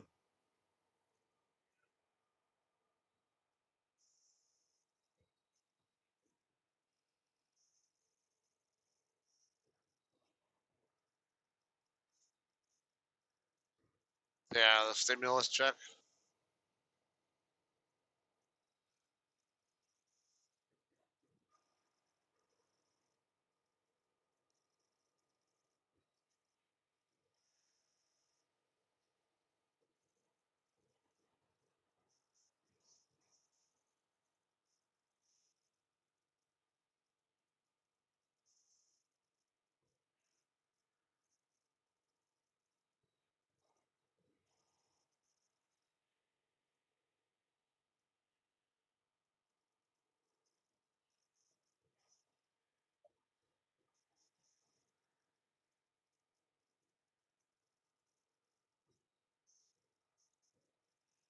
Ah, well, well,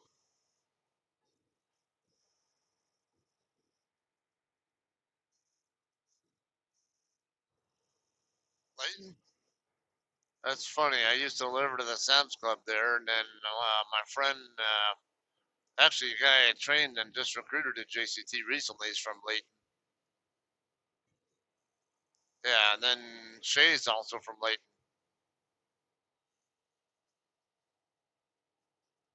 Yeah, I know that town. I used to be one of my regular stops when I was in the Walmart dedicated fleet.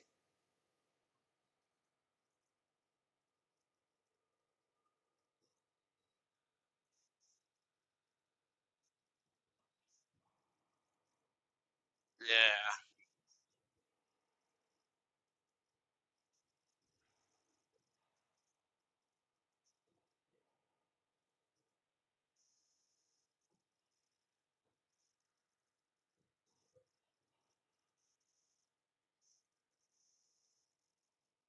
yeah, it's true. I mean, of course, well, you'd be on the road a lot anyway. Not like we never deal with that.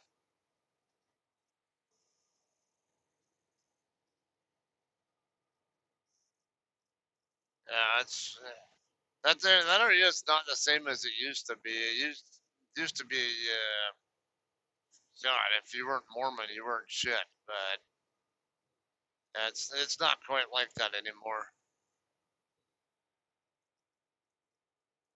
I mean, it's still largely Mormon influence there, but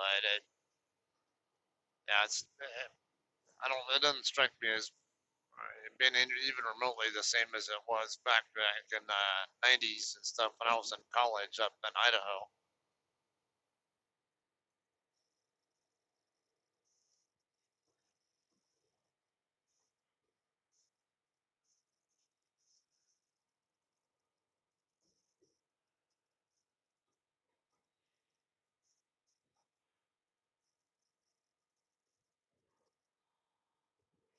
Yeah,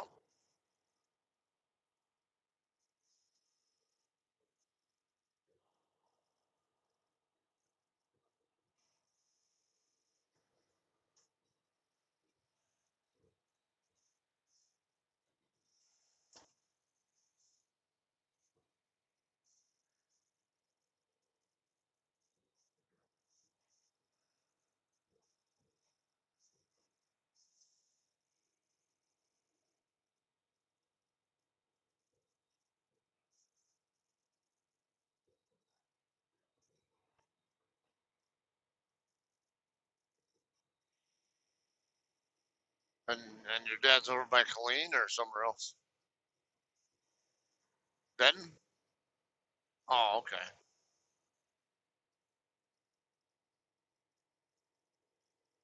So good, what, 2.5 hour drive from you? Uh, so I'm trying to remember what exact town is it that you live in again? Oh, okay. Yeah, I remember going through there. Yes.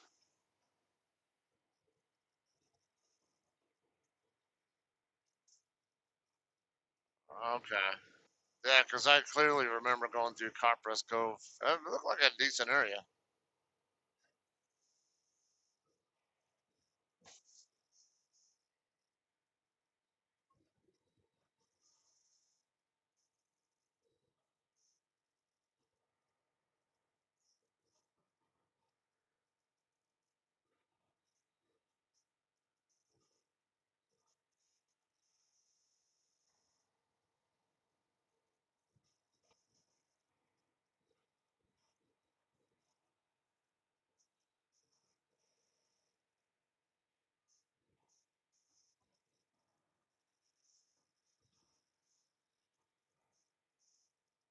Okay, I remember.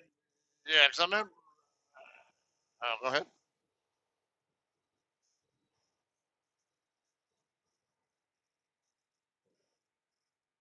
Oh, okay. Yeah, because I remember over there was a bridge that goes over the top of a couple of ranches. I noticed. Yeah, that's what. Okay. Yeah, that was kind of interesting there. That long ass bridge going right over the top of some people's ranches.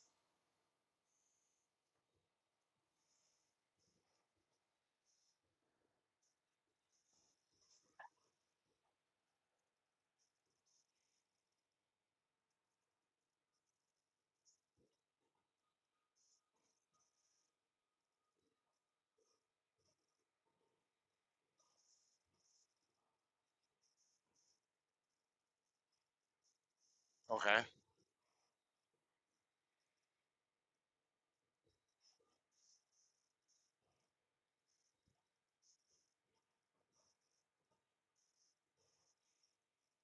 Okay. Yeah, I remember where 190 turns into 14.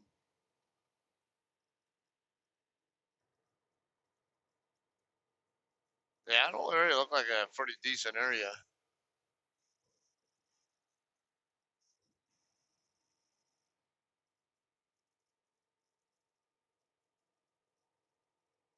Uh,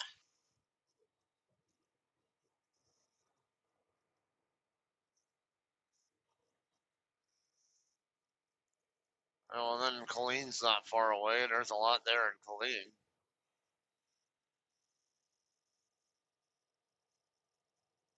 And then, of course, more stuff there along the I-35 corridor.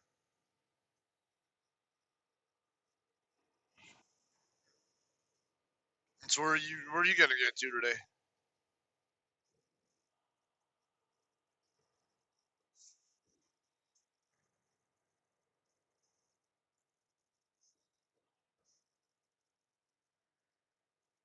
Oh, okay.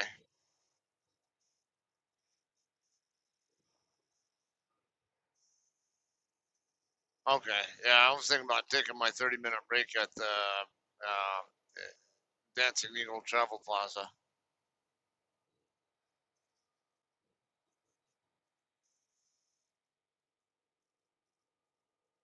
Okay. Yeah, that's why I plan on doing my 10-hour break. Figure it's a good spot, and then I can also get them to change that trailer tire for me.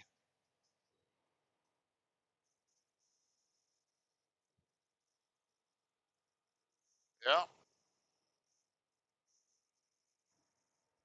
Ah, yeah. When I was picking up my load, there was another JCT driver in the door right next to me, and apparently he hasn't been with us very long, and Oh man, it was kind of an interesting one. And of course, I usually live stream a lot of my shifts on YouTube. So yeah, and I was live streaming at the time, and yeah, the people, my viewers were all like, "God, that guy's got a mouth like every other word's an f bomb."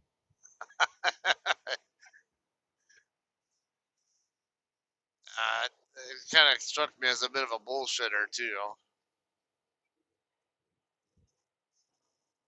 Yeah, but uh, yeah, I guess he previously, I guess he had more of a flatbed heavy haul kind of background before, and I guess this is his first time doing reefer, and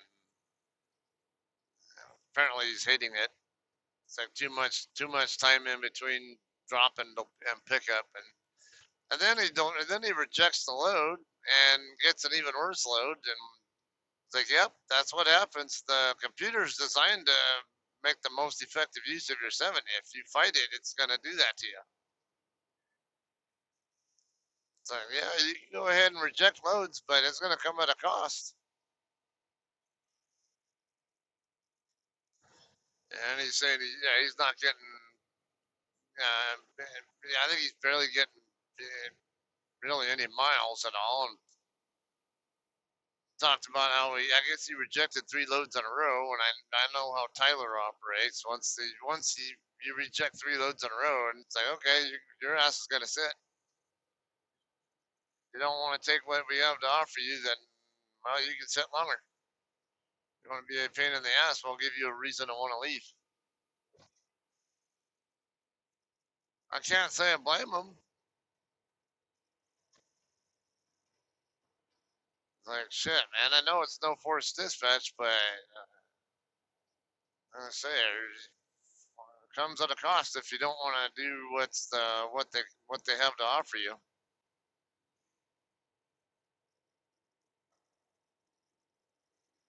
Yeah, I was telling the guy, yeah, I'm not getting any shortage of miles. I regularly get over 3,000 miles a week. So it's like, you're not getting miles. It's because you keep rejecting damn loads.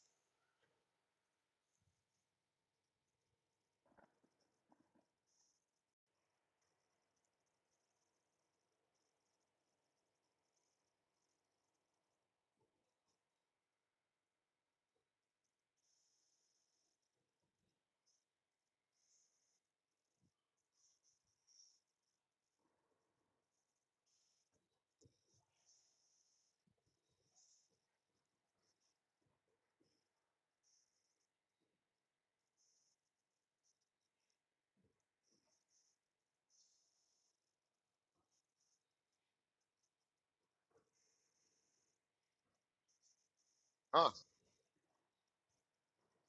Oh, okay. Yeah, I've not had bad experiences there, but like everybody else, I don't like dropping my empties there because that freaking screwed up empty lot. I've heard a couple of our drivers had to get winched out by a wrecker because of the how screwed up it is when the ground there gets wet.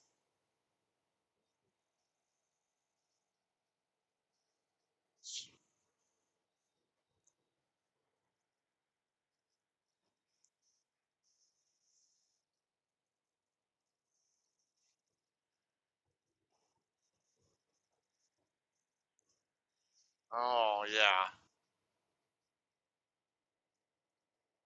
yeah.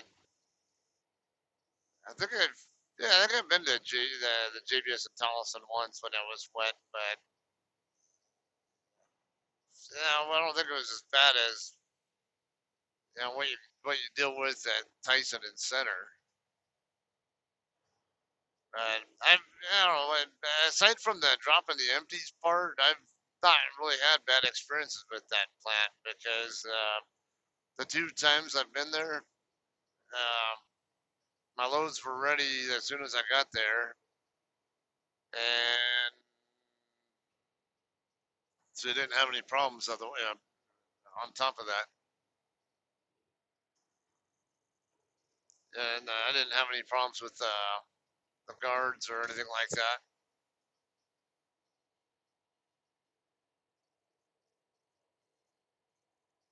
Ah, huh, see, apparently, yeah, it didn't.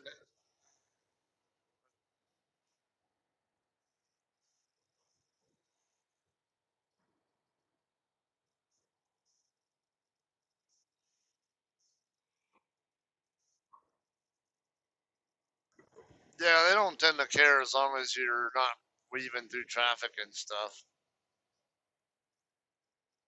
or not, not doing obviously stupid shit like tailgating other trucks or constantly passing every other truck out there. Yeah, I'm okay with doing like 57, 58 through there just so I don't get those stupid Omnitrax messages. But yeah, other times, yeah, I'll run like 60, or if I really have an ulterior motive to like trying to get home or wherever I wanted to go without needing to take a 30, or maybe I'm running tight. Yeah, then anywhere I get an opportunity where it's wide open and I see that there's no cops, yeah, I'll go faster. But most of the time, yeah, I'm okay with it. As much as I hate doing 55 like everybody else, I don't doesn't hurt me to doesn't bother me to do just a little bit, like 57, 58, whatever.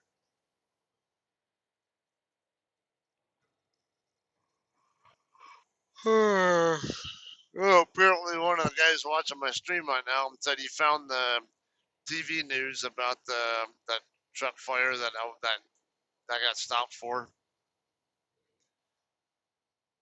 I couldn't tell what company it was, but they were pulling a Target trailer, and yeah,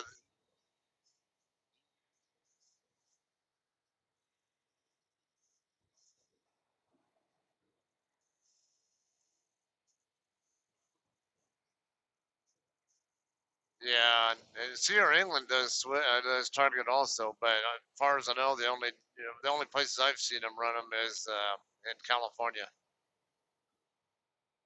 In fact, they run out of the same DC in Rialto that I just delivered to the other day. It's actually yeah, Sierra England and Swift both run out of that same DC. Apparently, Swift's not doing too well there. Because I went in there to check in, and they have a wall there, and they have two offices, uh, on either ends of that same wall. One office is Swift's office, and then the other end is Sierra England's office there, and they have a thing that shows the stats on like how each company's performing for on-time arrivals, both for the week and for the year, and it was showing that Sierra England was up like around 95 something, and then Swift was only at like 88. And it also showed that Swift had more accidents in England. Right?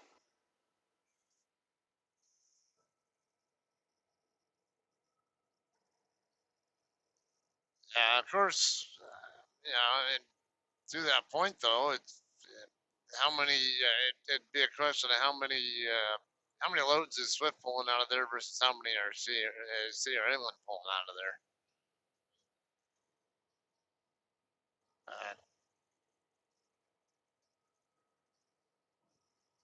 Uh, that was kind of wondered. Maybe it might have been a U.S. Express, but the truck was pretty well cooked. The hood was completely gone, pretty much, and yeah. So I assume it started with the engine area of the tractor, and part of the trailer was on fire too. But It's mostly just the front end of it.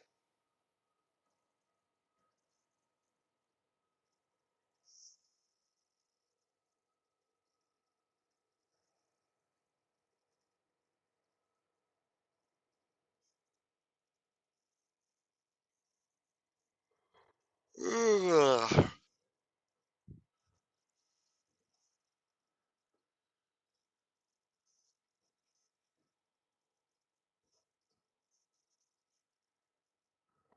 No, I think it's pretty good. Going to be at 7 miles per gallon. Because with trucks regularly getting better than 7 miles per gallon now, I just don't see that changing. But hopefully, maybe once the contract rates go up, and then maybe when JCT has more negotiating power to get, maybe they can give us back the market premium. Yeah, it won't completely offset the money lost from the fuel surcharge thing, but it's better than nothing.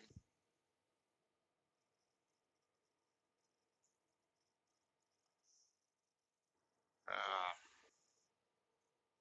yeah, I'm kind of wondering how many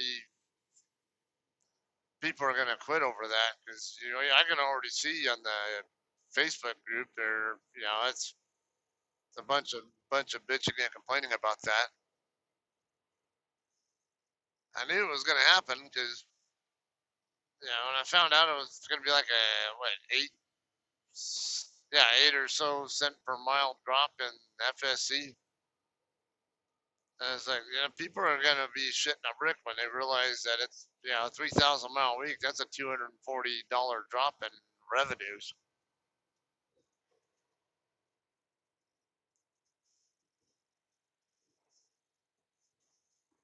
Yep. The average dropped over 10 cents per mile. 10 cents per gallon too.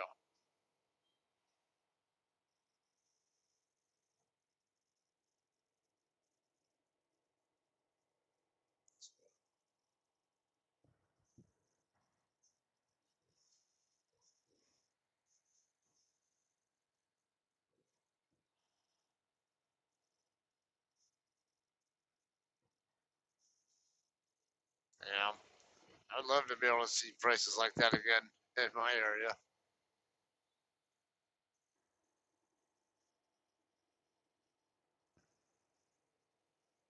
Yeah, and I've seen people talk about getting tractor fuel for less than $2 a gallon in um, what was that, Missouri? And I think actually when I was going up 287 today or yesterday, whatever, there were spots there. You can always get really cheap fuel along that corridor.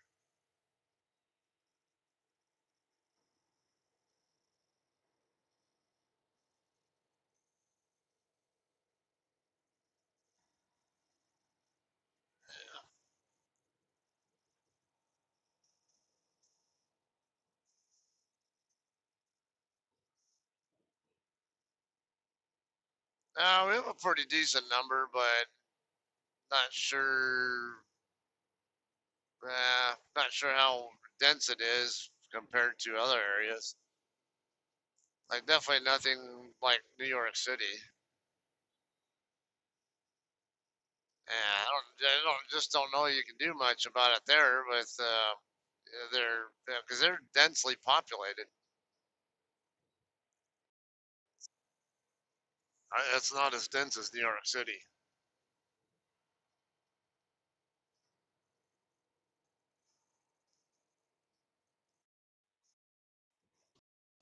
I think don't mind too that San Bernardino is geographically the largest county in the entire U.S. and it also has what I think 2 million or so population, something like that. So it's not the most. I don't think that's the most populous well, definitely not as much as LA, but yeah, a lot of San Bernardino County is rural too. But I saw a stat I think it was yesterday or day before. I think there were like 6 cases or so in Barstow, and I want to say like 13 or something like that in Victorville.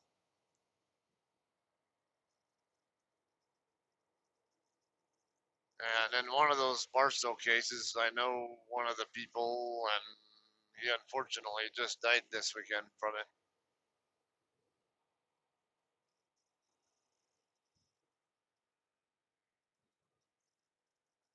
Early 50s and supposedly healthy. He was not breathing, and the ventilator was doing all the work for him. And then I guess he improved for a bit. Then not sure what happened, but and then I made another inquiry and found out he died this weekend.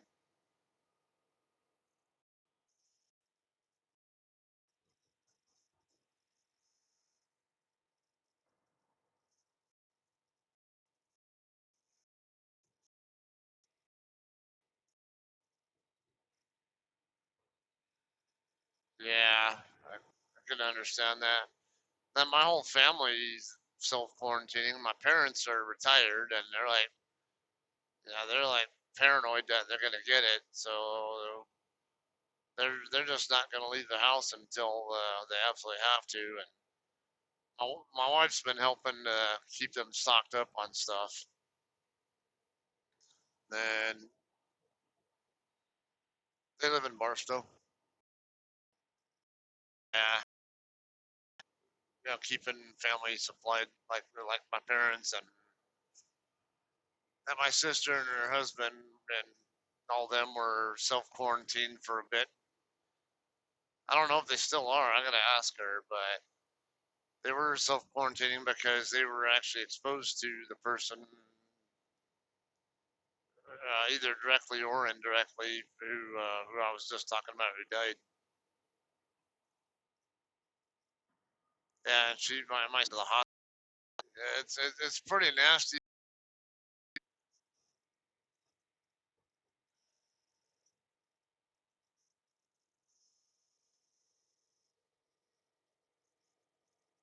Should I think it's even higher than that, but what I'm not getting though is when I look at the stats, they don't have a large number of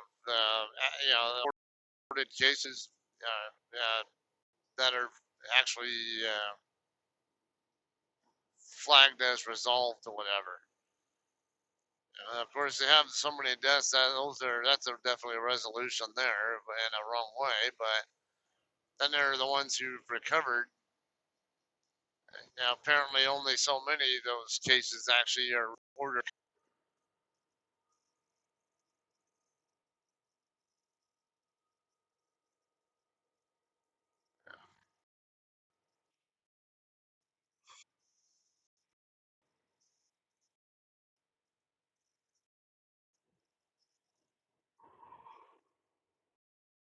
The organized thing right now that I know through Zoom or what, because it could develop to how many people out there they might want to shelter their kid or something, but don't have really the means, like a combination brick and mortar slash online, like a hybrid, I guess you call it, kind of structure, or maybe they brick and mortar, and then those who want their kids to stay home and learn can stay home and get on the computer and pay attention through the computer and participate through that. There's somebody that's a stay-at-home parent who, so I'm curious to see if that's what it could develop to.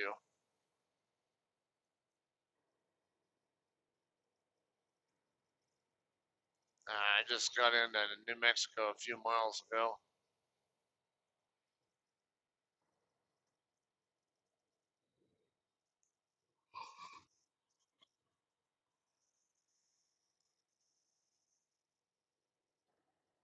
Yeah, and you can't really see the mile markers at this time of day.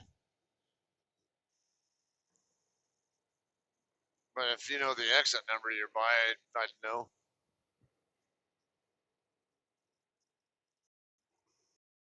Arizona. That from their album that's coming up.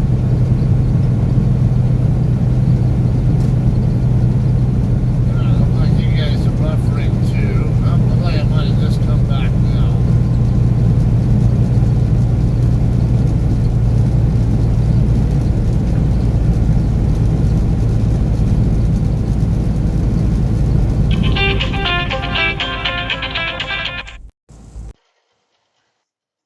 Hello.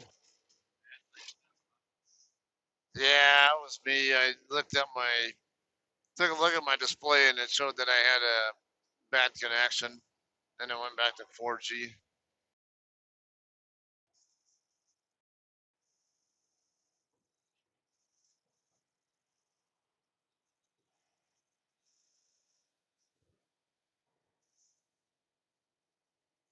Oh, okay. Pretty cool. Where, where are they performing at? Oh, okay. Yeah, over in the, yeah, I just went through Irving yesterday. Actually, that's where I scaled my load was in Irving. Yeah, well, Big D's. Yeah, it's usually where I go when I pick up there at U.S. Gold.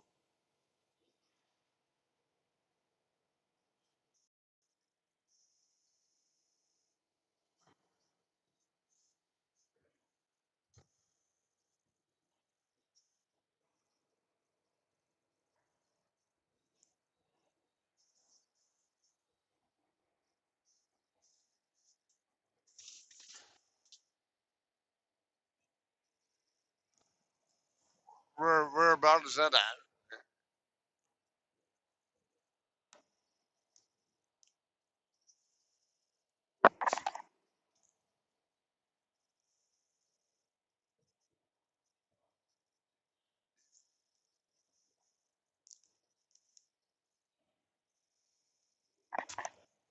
Oh, so yeah, I went by it then, and yeah, because I went right by it because 121's right by DFW. Yeah. Hmm. Yeah, maybe I saw it. I just maybe didn't know. I didn't pay too much mind to what I was looking at.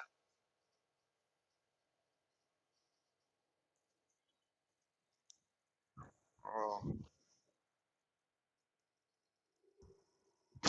well, maybe that's it then. I was gonna say, yeah, because 121 goes literally right next to DFW, basically.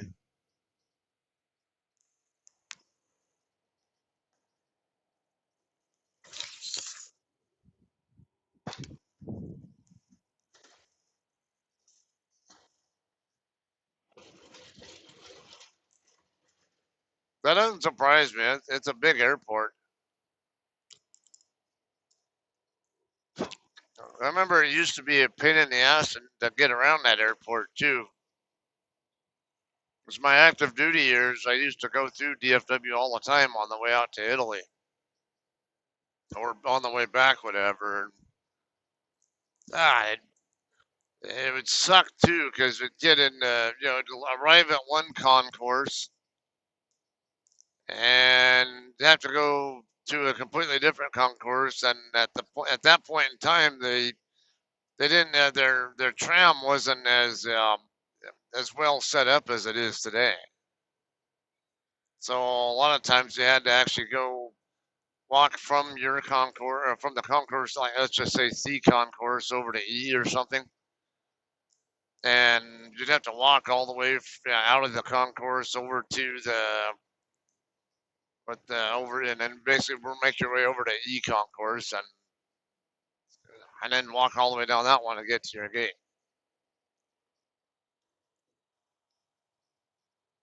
Yeah, There've been times where uh, I would have like a 2 hour layover, and then I would arrive, and then because of course, once you get to the gate, it takes time before you can actually get out of the aircraft. So that eats up time, and then you got boarding time also when you're getting on the other aircraft, and um, the 2 hour layover sometimes was just barely enough to get from one, from arriving to getting to your connecting flight.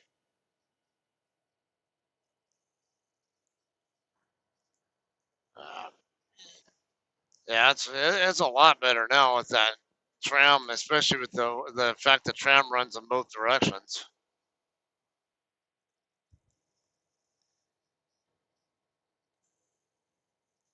Uh, yeah, Atlanta, that's another. That's the busiest one in the U.S.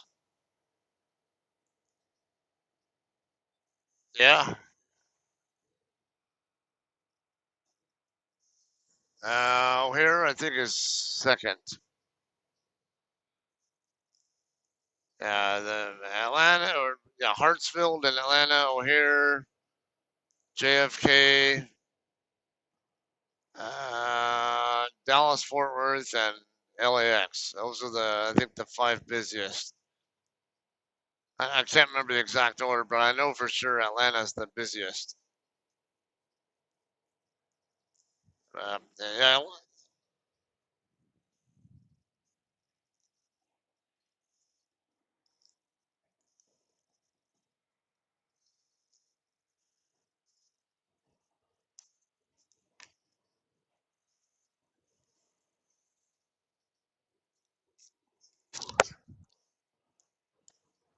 yeah, it is. I've been through there several times. Usually either to drop someone off or yeah, I've flown in and out of there like a few times, but usually I would take yeah, I would use Ontario Airport.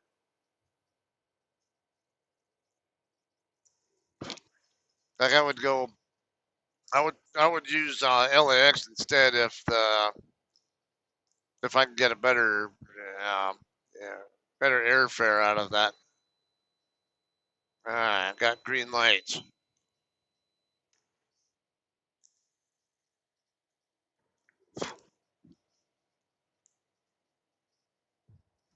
Yeah, you can run into famous people sometimes too at a lot of those airports. Like I actually saw Weird Al Yankovic at LAX once.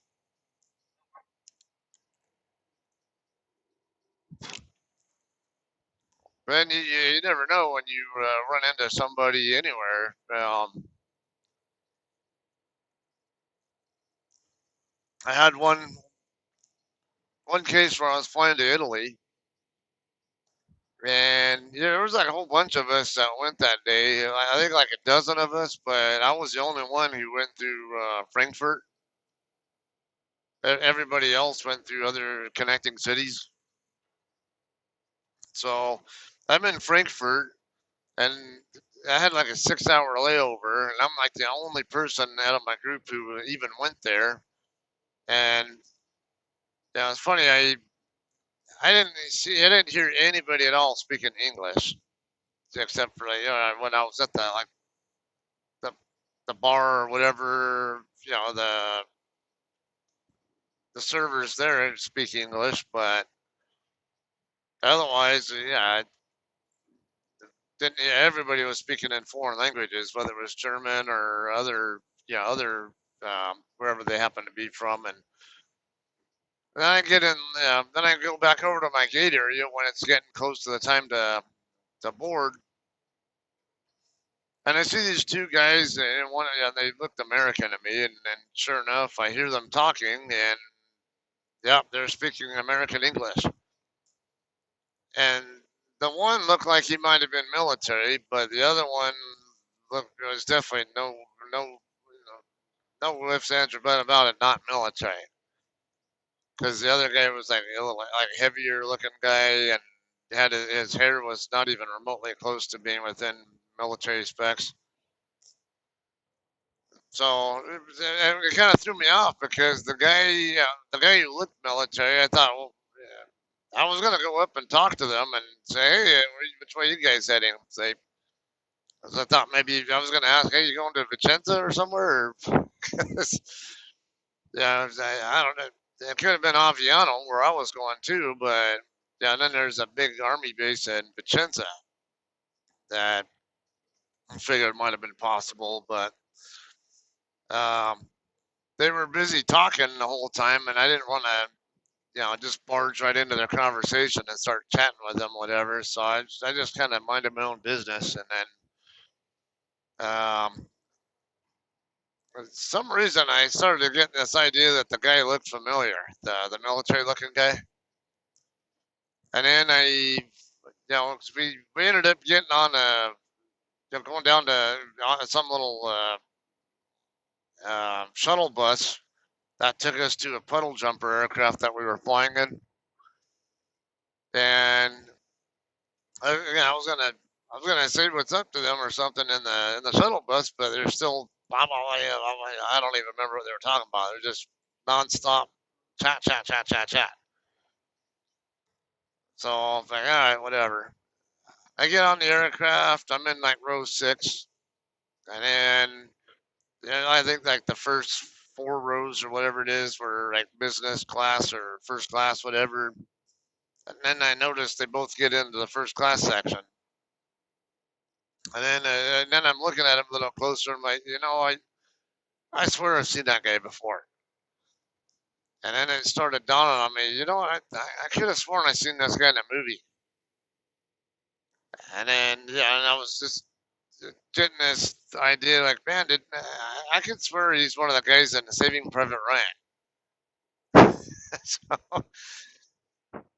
I couldn't quite place it at first, but I was like, man, I could have sworn that he looks just like someone in Saving Private Ryan.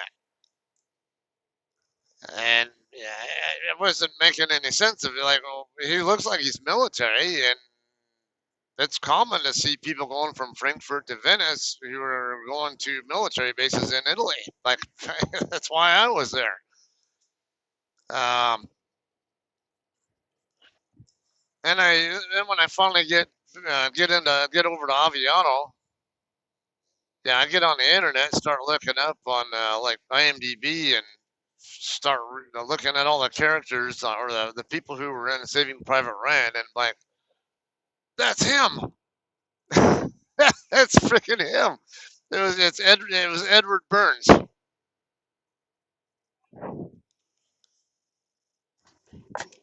Only because they were speaking at airports. Like,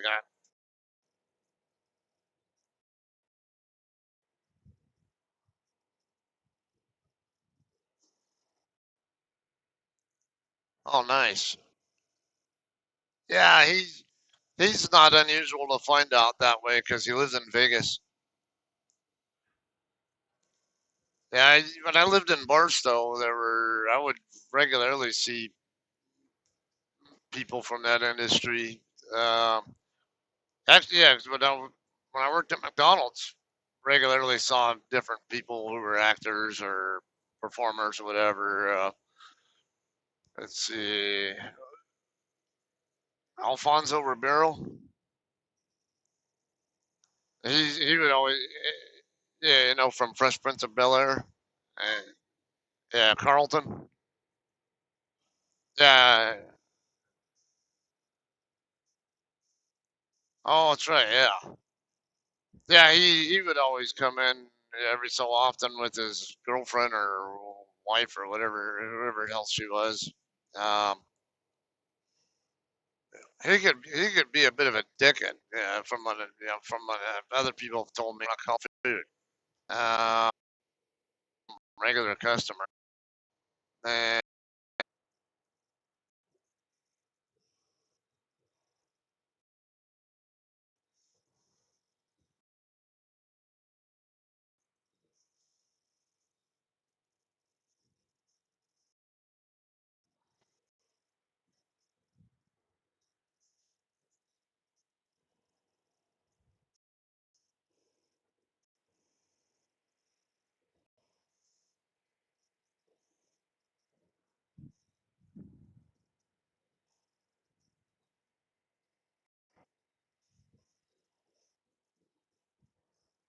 So it doesn't. Yeah, they're not anything more special than anybody else just because they're on TV or movies or on pro. They're man, they're special. They're special kind. Just shit, man. You could be like a Ty Cobb or something, where yeah, a freaking major league Hall of Famer and stuff, but still a fucking piece of shit person.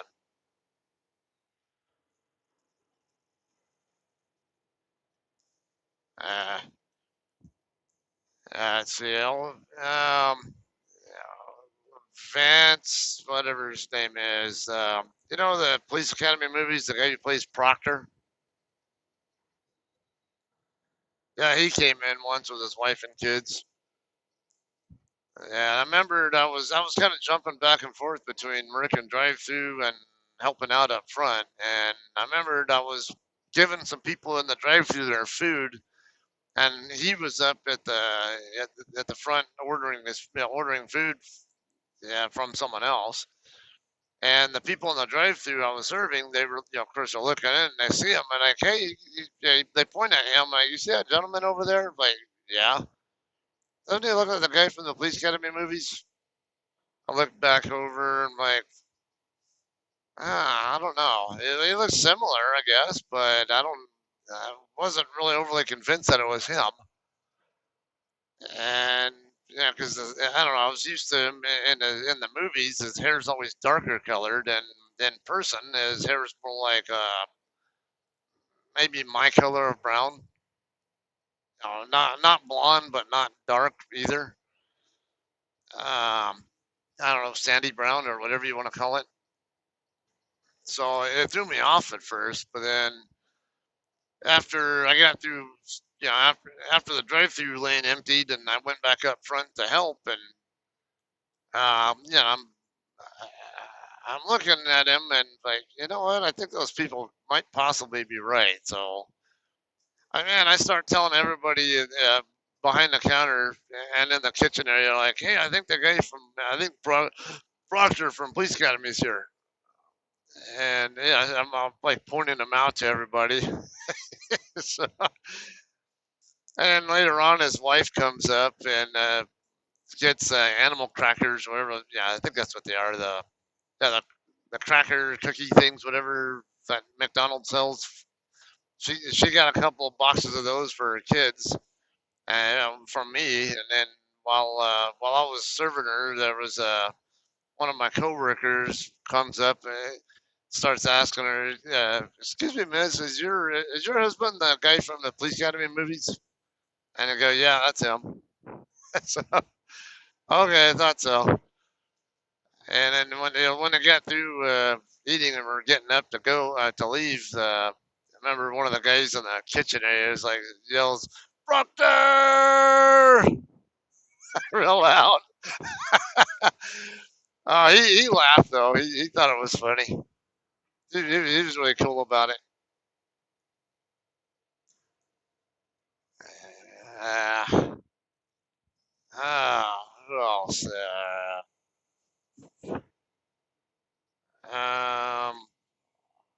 I had yeah, when I was in a car club, a bunch of us went up to Vegas, and we stopped in Baker at the Mad Greek Cafe to grab some to have lunch on the way up. Uh, and James Woods was in line right in front of us. We didn't bother him. We just kind of minded our business, but we knew who he was, and yeah, he was busy. I guess that was his PA or whoever he was with, and they sat at a table not far, like pretty close to where we were at. There was a whole bunch of us, so we were kind of limited on where we could sit and all be together. We just happened to be like a couple of tables over from him, and we just kind of acted like he was just some ordinary stranger to us. But but we still acknowledge, hey, that's James Woods. I heard he can be pretty cool in person though.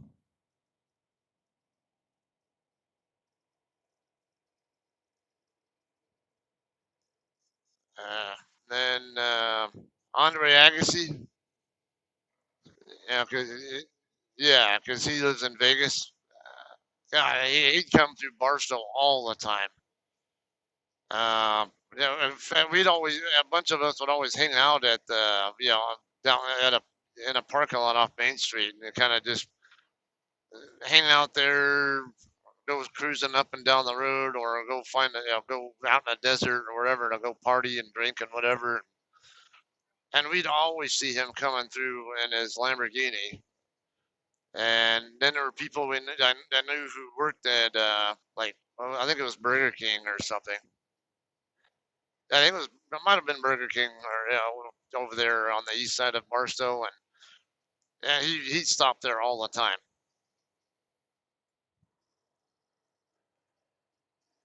Yeah, I've always heard he was a nice guy. And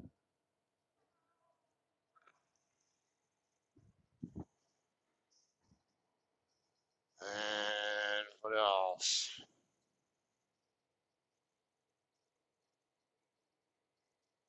I know there've been some other people I've seen. I just can't think of.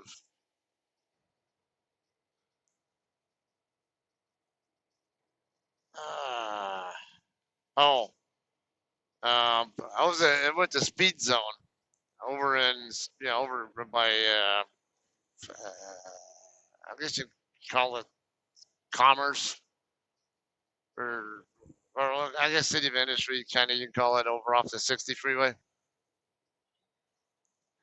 Now I was over there with some friends, using because they've got a bunch of like race car stuff that you can do. Like this like little drag strip thing you can do, and then like slick tracks and stuff. And saw Kurt Rambis there. Kurt Rambis.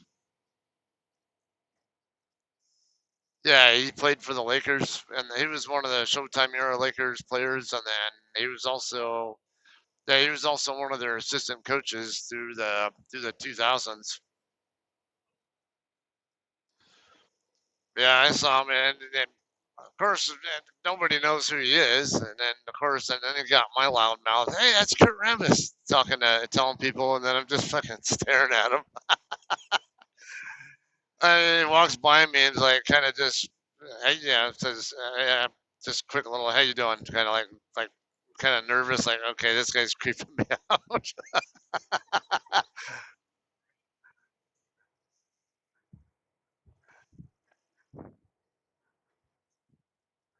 Oh, yeah, that was funny. Hey, man, I gotta size them up though, because they're not, man, most people I run into are not taller than me. They're usually shorter than me or similar height, and then you got a guy like him who's like 5 inches taller than me. He's like 6'8". I'm 6'3". So it's like, yeah, like see just how if he really is that much taller than me or something.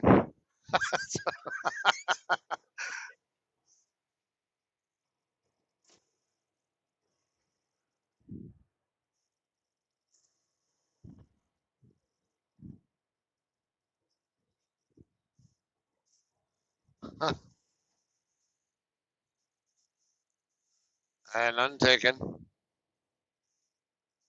Most people don't like it there. That's all right.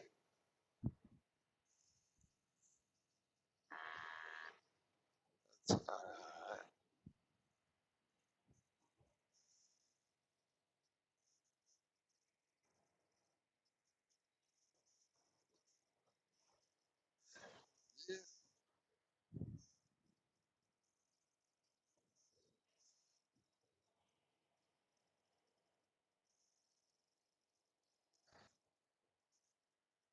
yeah, it is a grind. Yeah, then there are actually times where, but I'm okay with going a little slower if sometimes because it actually does my fuel mileage some good.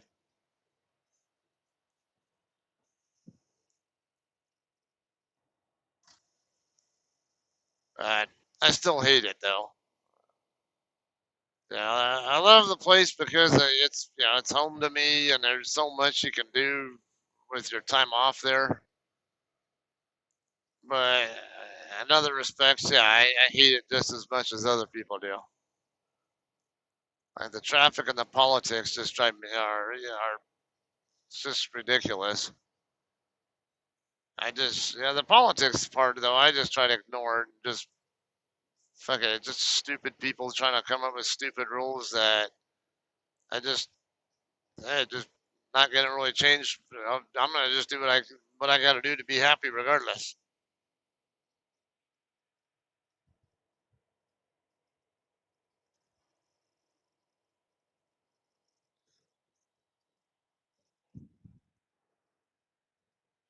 Oh, over by the 120 or so. Yeah. Oh, so yeah, you just got past the spot where the cops usually hang out and try to catch people speeding down that hill. There's usually always right around the 126. There's that crossover thing right there that they like to hide in.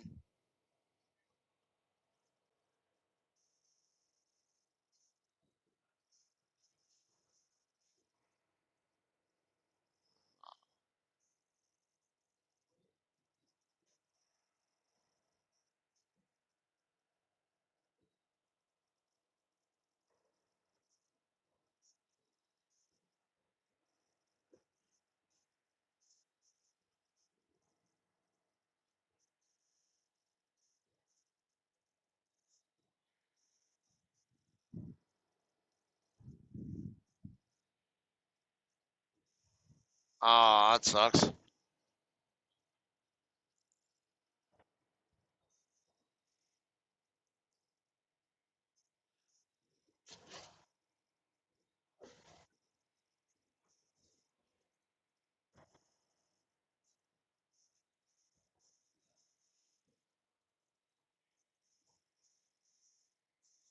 Yeah, I remember posting something about that. I didn't get the detail on it, but I know he said somebody was that he had to do a drive like that for 3 months. Yeah, it sucks. At least he didn't. At least he didn't get terminated. And he's a good dude, from what I can tell.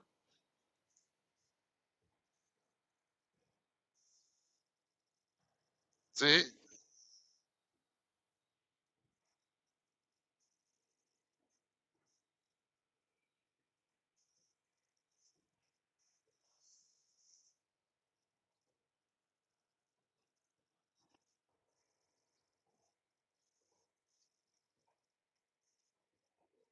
yeah, something like that.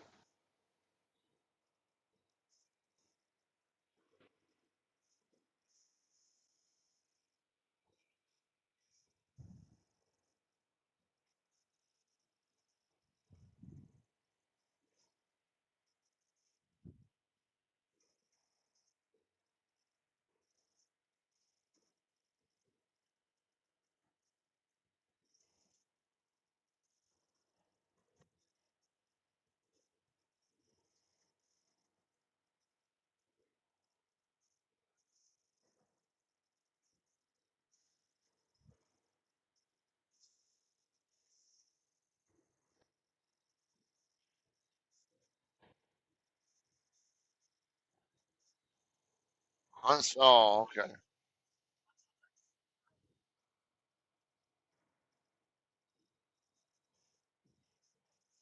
Oh, okay. I know what you're talking about. Yeah, basically going over toward the center. It was one of the shippers in Nebraska. I can't remember if it was JBS or Tyson. One of the two up there.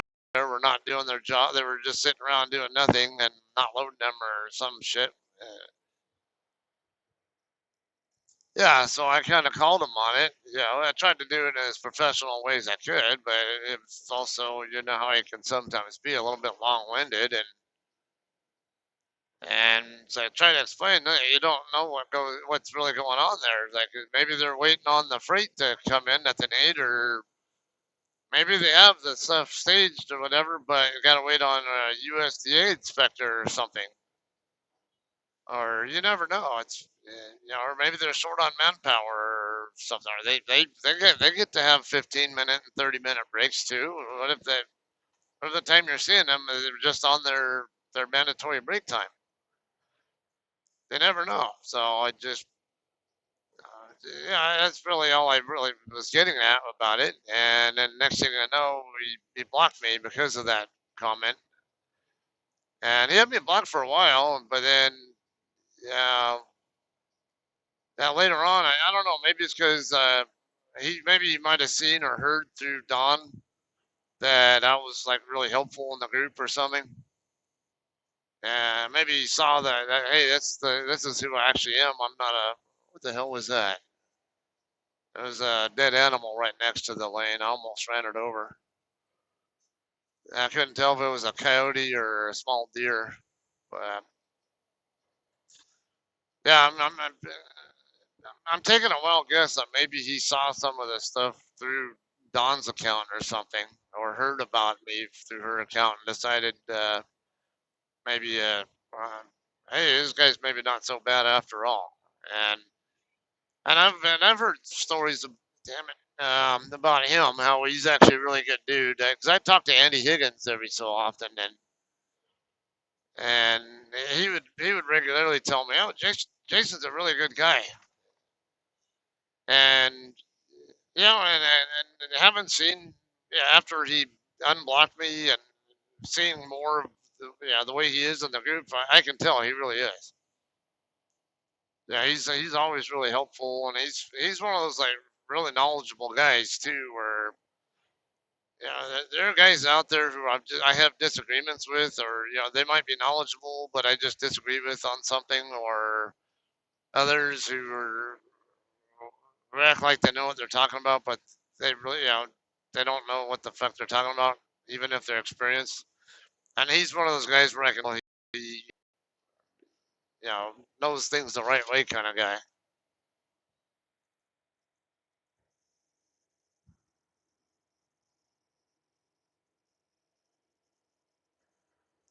I haven't tried to friend him yet, but because I don't normally send friend requests to people anyway. I usually because I know I'm kind of quirky, and some people are gonna like me, and some people are not gonna like me, and I usually let it be more if they want to friend me. Yeah, okay, I'll be cool with them, and I'll friend them too if they show me that they're interested in being friends with me. Then that uh, person. So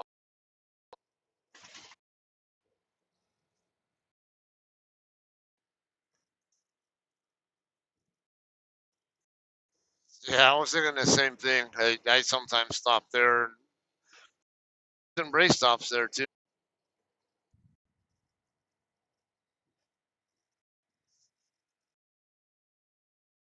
Rhythm thing though, because it's in the 4 a.m. to 6 a.m. time frame, and that time that range is usually when I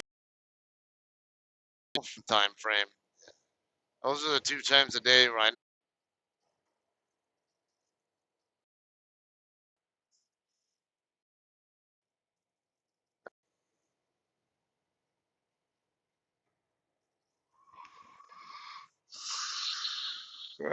For me, I never sleep 8 hours. Mostly,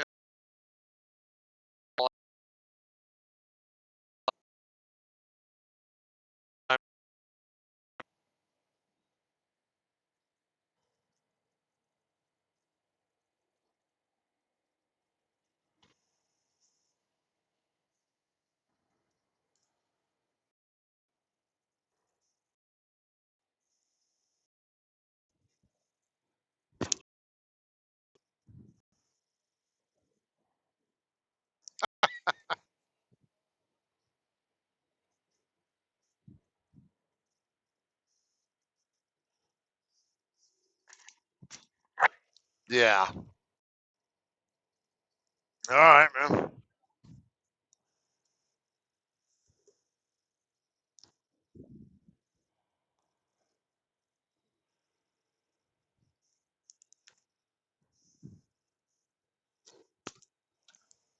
Yeah, we'll probably be crossing paths because I plan to shut down in Williams. Flagstaff at the very least, but probably Williams. So 6-5E. Yeah, I'm in a blue Pete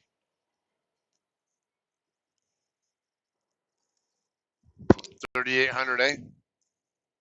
Okay, cool. You too, man. We'll talk to you later. All right, bye.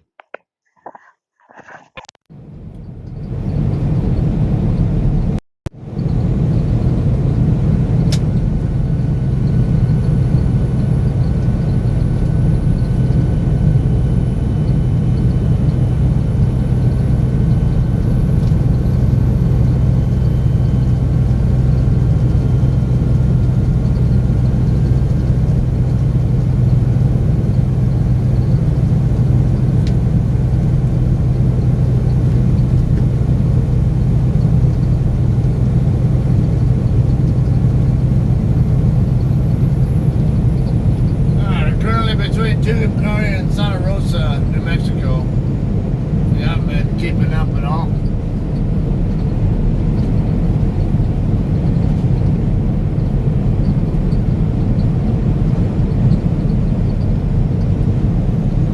Well, I know it's been buffering too, so that didn't help.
Answer, Quora. Open an app. Sign in. What was the best revenge you've ever gotten? Baba Vikram Aditya Betty, Business Advisor, Writer 2017 present. Answer December 31, 2019 Author has 913 answers and 9.2 M answer views. This happened just recently. I was getting gas with one of my friends and a person I work with on different projects. I was driving a very new high-tech car because of a relative who insisted it was safer. I noticed the car was running out of gas, so I pulled into a gas station in a relatively urban neighborhood. Since I am driving this car, which is computerized up the wazoo, and I was not very familiar with it, I remember the intake for refueling is on the other side as opposed to what I am used to. So I was changing the car over to the other side when all of a sudden an SUV comes barreling in and misses the front of the car by just inches. My passenger is immediately incensed and I tell him to forget about it, we can just pull around and fuel in front of the giant SUV. The gas station is built in a very small space, and there is not much room in front of the pumps for refueling. But the car manages very well, it has cameras all around and sensors for small spaces like this. We are done very quickly, and now the large SUV driver is once more making issues. It appears he was annoyed now that we had dared to block his path forward by filling up, which is so completely crazy to even think, as there are 4 pumps and each one is to be used. He thinks that when he fills his SUV up that the pump in front of him should be left unoccupied. Yet, he seemed not to think even 60 seconds ahead as we were going to reverse out, as a courtesy. Instead, he obviously lost his state of mind and first trying to bully me to reverse. So I just turned the car on and paused for 30 seconds. I was thinking what to do, as I wondered if he would just slam into me as I reversed out. That seemed more dangerous than staying still. My passenger was happy, as now he knew the bullying was over. There now only were 3 outcomes as far I saw. Either he reverses and leaves, or I reverse and leave, and a third possibility that he hits the front of the car either as I reverse or stand still. So I sat paused with engine running. If he hit the front of the car in this position, he would still have to reverse out, and it seemed he was not capable of it. And we had a chance to exit the vehicle if needed quickly. The driver seemed very aggressive and inexperienced to me. He advanced as I expected, and the car's dashboard transformed, showing a frontal view and warning beeps. He came to nearly touching the car and then angrily reversed. He then proceeded to scratch 2 of his rims on the curb and then a third as he pulled onto the gas platform. But it was not over. He turned his steering and rubbed his front end on the curb and broke his under moldings, which cracked and then separated from the SUV. Even his fog lights came upward and stayed this way. It was horrible to see a new SUV get damaged so quickly and for no apparent reason. He then flew into traffic and cutting off 3 cars, knowing his vehicle had sustained damage. We just looked at each other and drove out as he was on. It has been years since I have seen instant karma in action. 37.6k views. View 694 upvoters. Few sharers. About careers, privacy terms, contact. Open an app. By continuing, I agree that I am at least 13 years old and have read and agreed to Quora's terms of service and privacy policy. Continue with Google, continue with Facebook. 14 miles, Log in, sign up with email. Article 19 of 138. Answer, Quora. Open an app. Sign in. What is the biggest scam an auto mechanic ever tried on you? Bruce Allen, Ancient Mariner, 1978 present. Answer, January 10, 2020. Author has 76 answers and 7.7k answer views. A few years back, I saw an ad by the local Buick dealer for a complete diagnostic check on any make or model car for $19.95. If your car is running rough, with check engine light on or not, bring it to us and we will tell you exactly what kind of repair your car needs to run smoothly and efficiently. I did own a Buick at the time and it did run a little rough, so I brought it to the dealer first thing in the morning for the $19.95 checkup. Afternoon comes and they need the car for another day. I go to the dealer late on the afternoon of the second day and the service manager gives me a bill for about $250. What? I ask about the $19.95 diagnostic special. Where is my diagnostic printout? He says the computer was giving conflicting information, so they just started replacing sensors and solenoids to try and isolate the problem. I said that is nothing more than component replacement, which I can do in my driveway. I authorized a diagnostic check only. No repairs or component replacements were approved by me. He says they are just trying to track down the problem but haven't found it yet, even after replacing several items. I say take off all that new stuff, reinstall all the old stuff, we are finished here. He says can't do that, we installed new stuff on your car, you have to pay for it. I wrote out a check for $19.09, put it on this and tell them you are scamming me and holding my car hostage. Then I will call TV News 6 and invite them to come on down and record the whole thing. He took my check, closed out the bill for $19.95, while complaining that he was losing 2 days worth of work by his mechanic, gave me my keys and told me to never come back. Duh. The car had about 135,000 miles on it.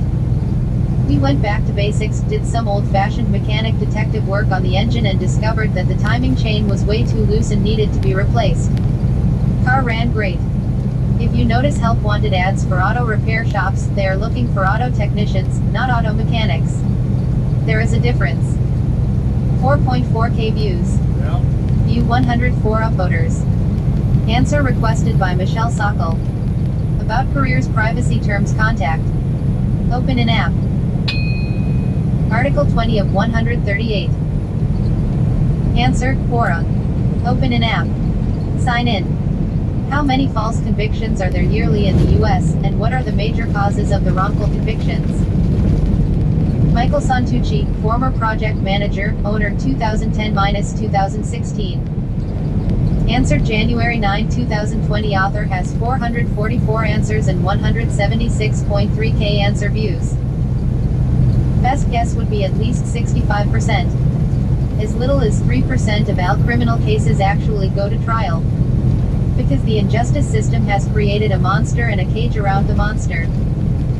They print plainly what divine being of justice this prosecutor is meant to be given powers to destroy with immunity that is unheard of. This is why the bar must be abolished. When you have a self-governing club running the entire show, and being responsible for their own discipline, yeah, you can see how that might be a conflict of public interest. They don't care, they are not there for the public's interest. If they were, they would not have removed themselves from the public. War bonds have been replaced with prison bonds. It's a sick system of power-hungry, greedy parasites. It's been out of control for 150 years. It's ridiculous that the world is under the rule of a dozen justices of some Supreme Court. Laughable, really, having humans use their perception of twisted public policy to be a guide to how the rest of the world is to live, work and play or be put away, and if you fight you will be killed by murderers with qualified immunity of legal process. The real criminals are being exposed a little at a time. Eventually the truth will shut down the kangaroo bullshit system that controls our world. 77 views. View 1 upvoter. View sharers. Answer requested by Gerardo Gonzalez. About careers, privacy terms, contact. Open an app.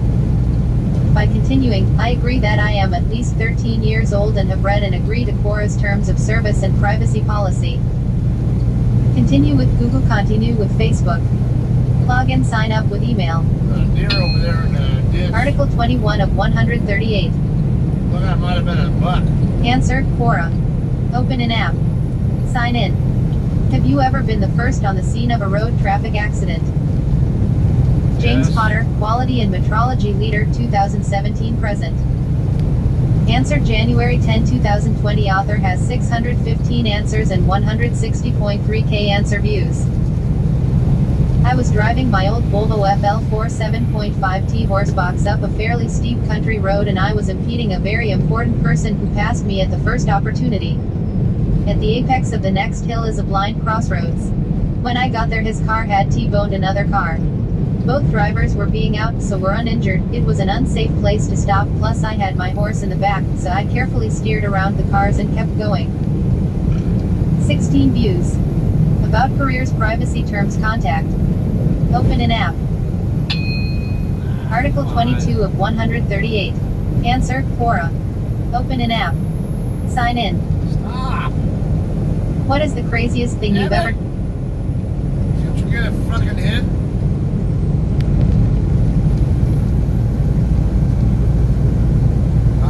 Yeah, I've been the first on scene of a few accidents.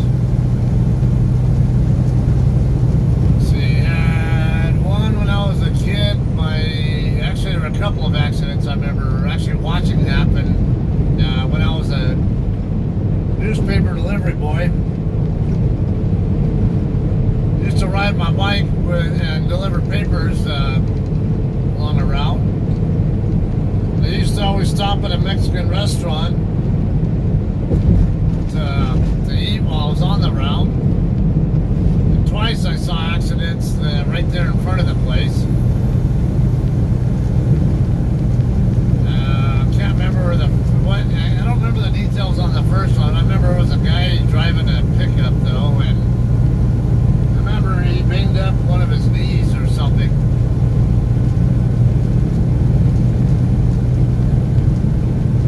What am I seeing on the bottom of this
whatever.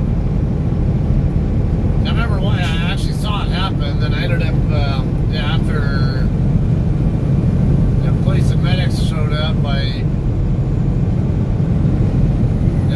rode over to the, because they're like a block away was the used car lot that her husband ran, and where they lived. Ran down there rode my bike down there to let her husband know about it, and then he came out, checked on her. She was okay except for the cut nose. I can't remember if she broke her nose or whatever.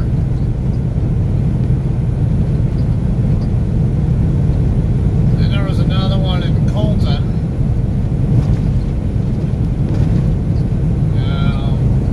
Dora, myself, and all of the kids, we all went bike riding in the Santa Ana River, along the Santa Ana River together.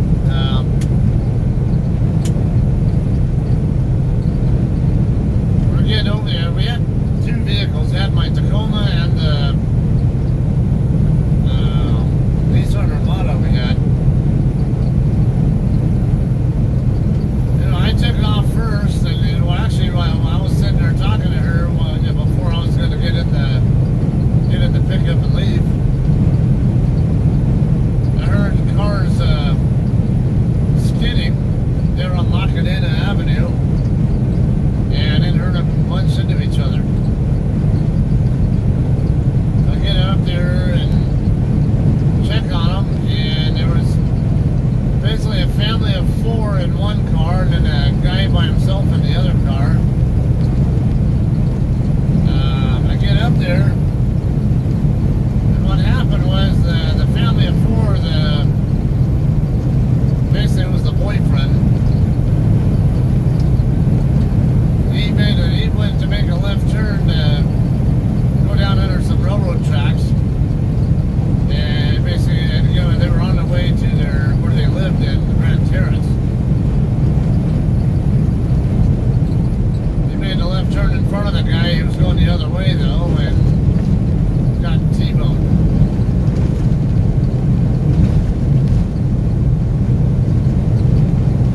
And I go and check on them. And the mom in the passenger seat, I check on her first because her side was the side that got hit.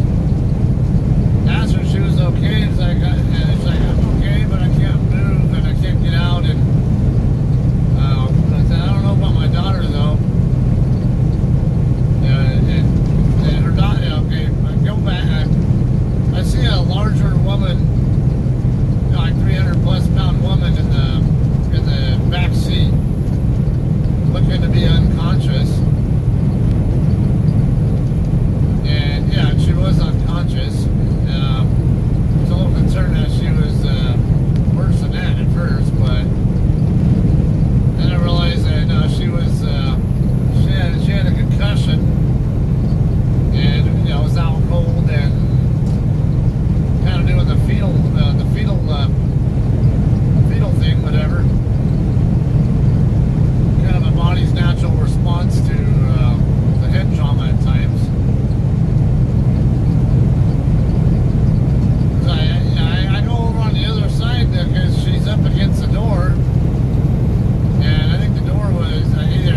guys speak English the entire time and you're trying to give us this bullshit story. We're sitting here trying to help you.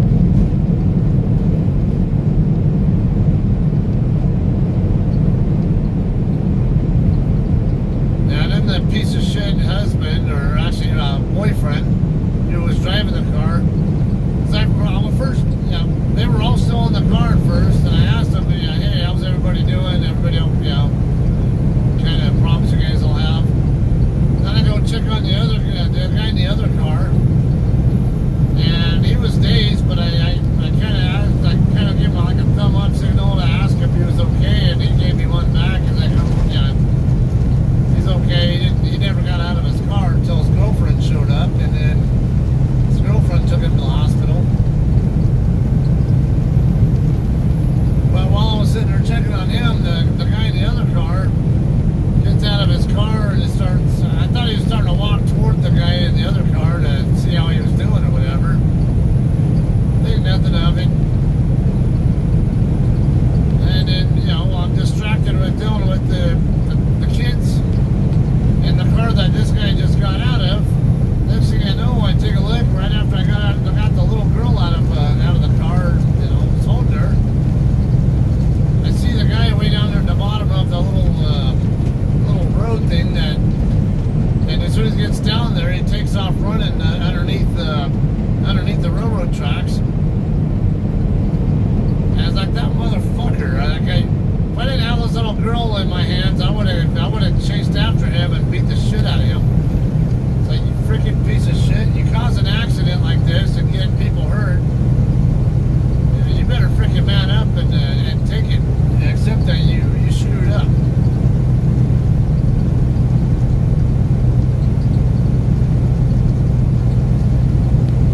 See, that was another one, and then of course there was the one in Tennessee. I don't know, about 25 miles east of Memphis, where the truck rolled over.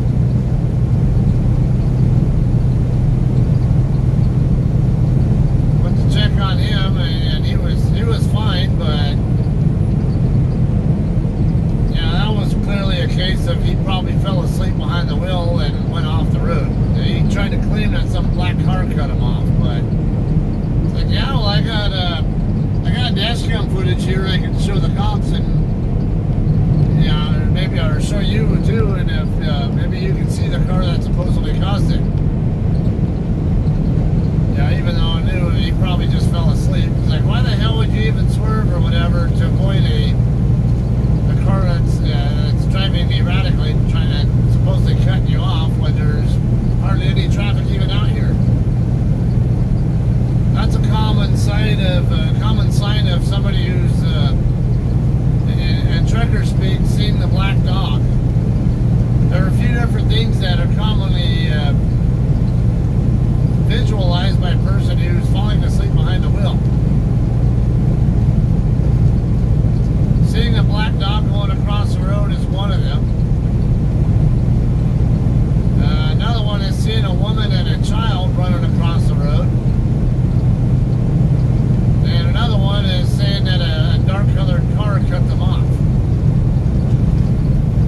All of those are things that don't really happen. They just usually what people say happened because they swore that's what really did happen.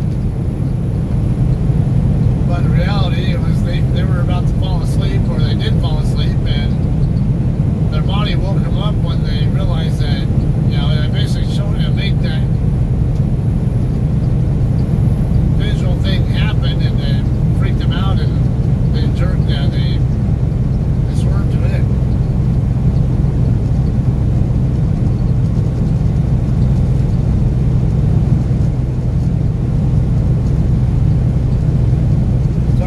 Sunlight here, or daylight. Sun's not up yet, but definitely getting brighter out here.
what that is.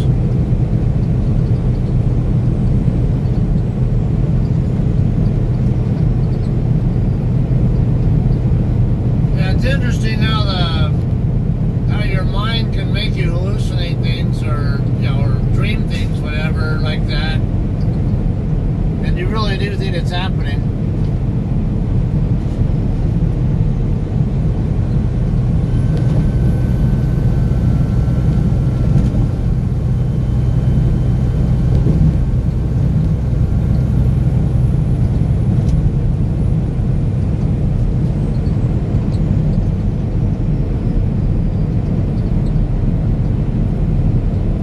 A couple of times when I was in a Walmart fleet. There was one time I was driving, I started getting micro sleep on the 210 freeway while I was taking a load up to Sacramento.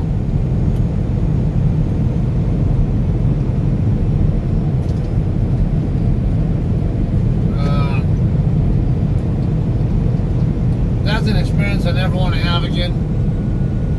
Because I not remembering much of anything for a couple minutes, and then I realized I'm still on the road driving behind another truck. I'm like, whoa, that's not good.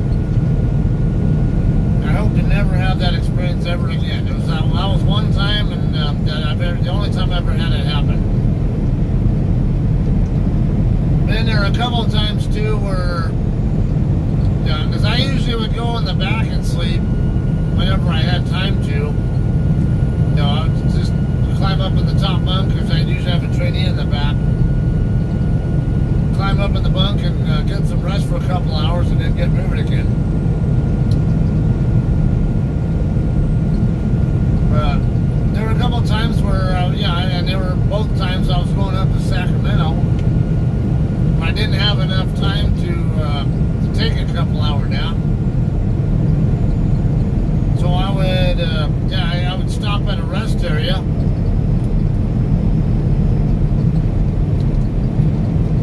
Park it, stay in the driver's seat. But I'd take my seatbelt off and recline the chair back and put my feet up on the. I think if I remember, I had like footrest, whatever.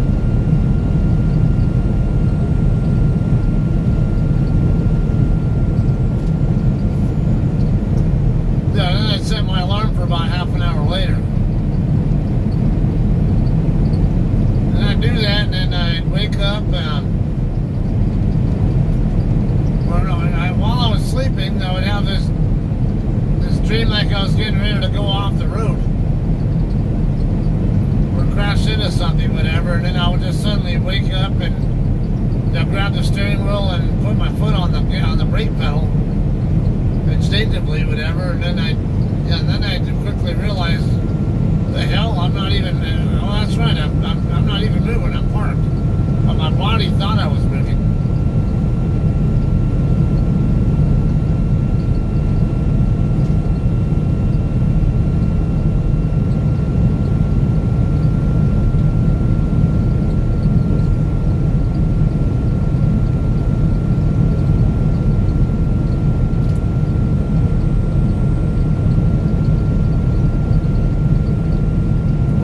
Fever is watching the center line too long and not the traffic. That makes sense. I thought I might have had something to do with that. You kind of get maybe hypnotized by it. That's something we used to always say would happen on when I worked on C-130 aircraft. They have turboprop engines on them. We always say if you stared too long at the propellers while they're spinning, you would get hypnotized by it.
would tell us that same thing. They would regularly tell us, don't ever sleep in the driver's seat.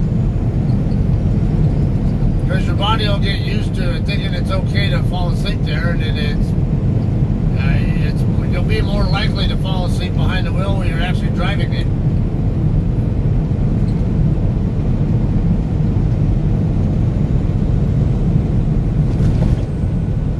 Morning, Charles.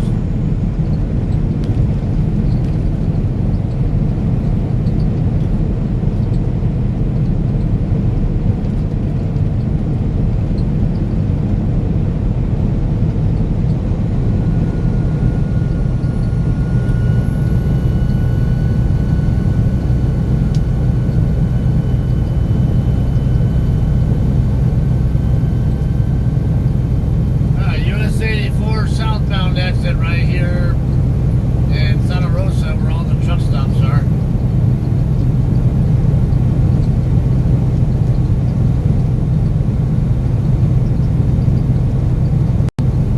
Morning, Charles.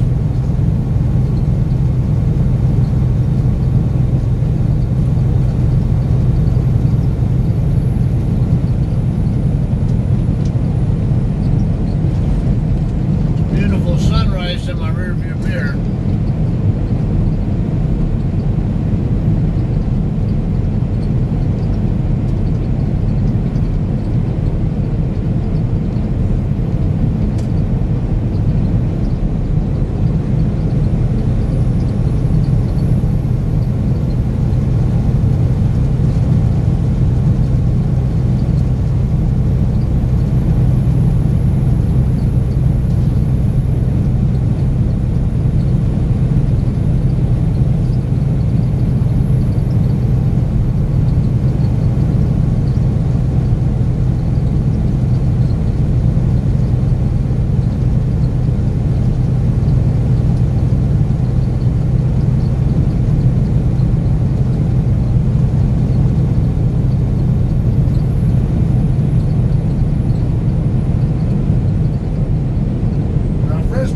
Supermoon, I think that means when the moon is at its closest point relative to the Earth.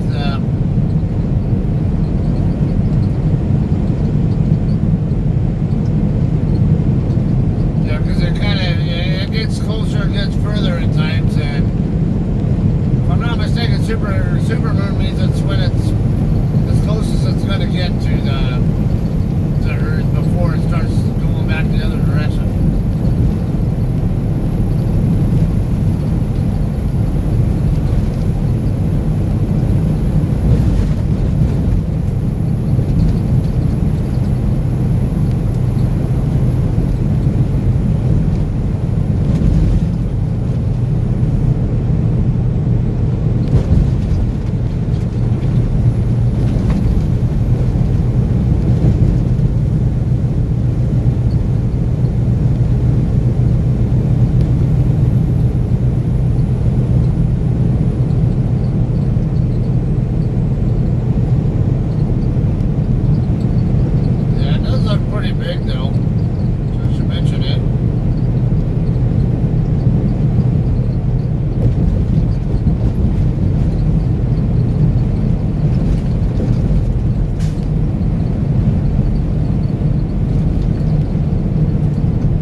Anybody who tuned in more recently, you missed the,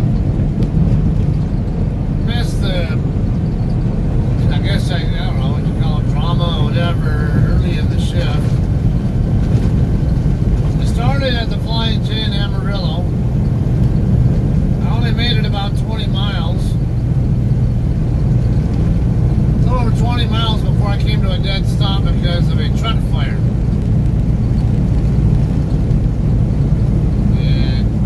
Cops and fire department hadn't even shown up yet by the time I got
half a mile, Colonias.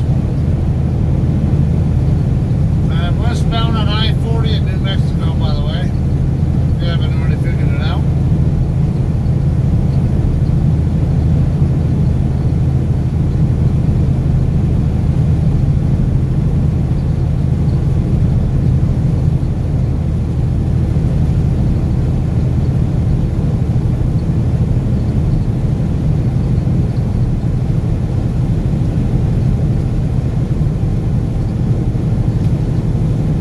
Not sure, but James Ewing said that he found I guess a local TV news thing that talked about it, because there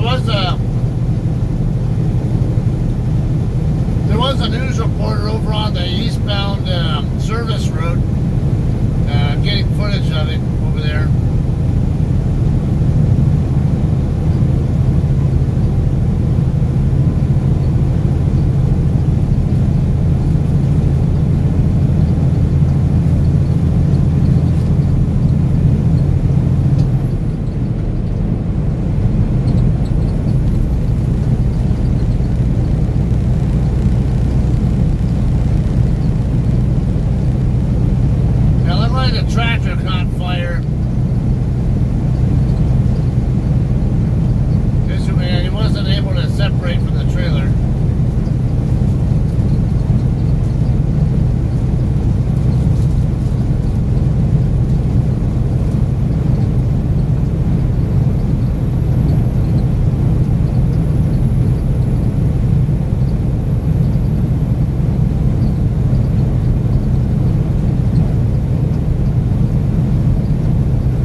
What is the craziest thing you've ever done with someone you just met?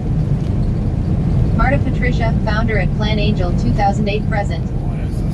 Answer January 9, 2020. I have too many stories to tell about this question. Here it goes. I went a couple of years ago to Colombia but close to the border of Panama. I was supposed to meet a close local friend up in arrival at 6 in the morning at the airport closest one to the border. But when I arrived, my friend texted me she was unable to come with me. So there I was all by myself and going into an unknown area, not aware of any danger. Since I was already there, I decided to go by myself, catched a bus and off I went. The bus only runs until Necoclí and from there on you need to take a rough bumpy boat ride of 2 hours to the middle of nowhere. I decided to find a hostel for the night since the boat only goes once a day. The next morning I was waiting in front of my hostel and a nephew of the owner asked me in English from where I was. I told him from Amsterdam. He quickly said, "Oh, the city of the weed." We started chatting and I explained him how I ended up there and that I was all by myself. So he then offered to come with me to the border of Panama since he knew the area and also for safety measurements. So there I was. Needed to decide on two options that could really be dangerous for me. The boat was already arriving and I needed to make a decision right there and then. Am I going alone or is this total stranger boy coming with me? Plus I of course need to pay for his expenses since this part of Colombia is extremely poor. I decided for the young man. He packed his stuff. I spoke with his mom, explained her that I'm there 5 nights with him and we had the time of our lives. He was very respectful and he didn't try to rip me off. He was grateful for having a free getaway and I was of course in safe hands. 11.5k views. View 17 upvoters. About careers, privacy terms, contact. Open an app. Article 23 of 138.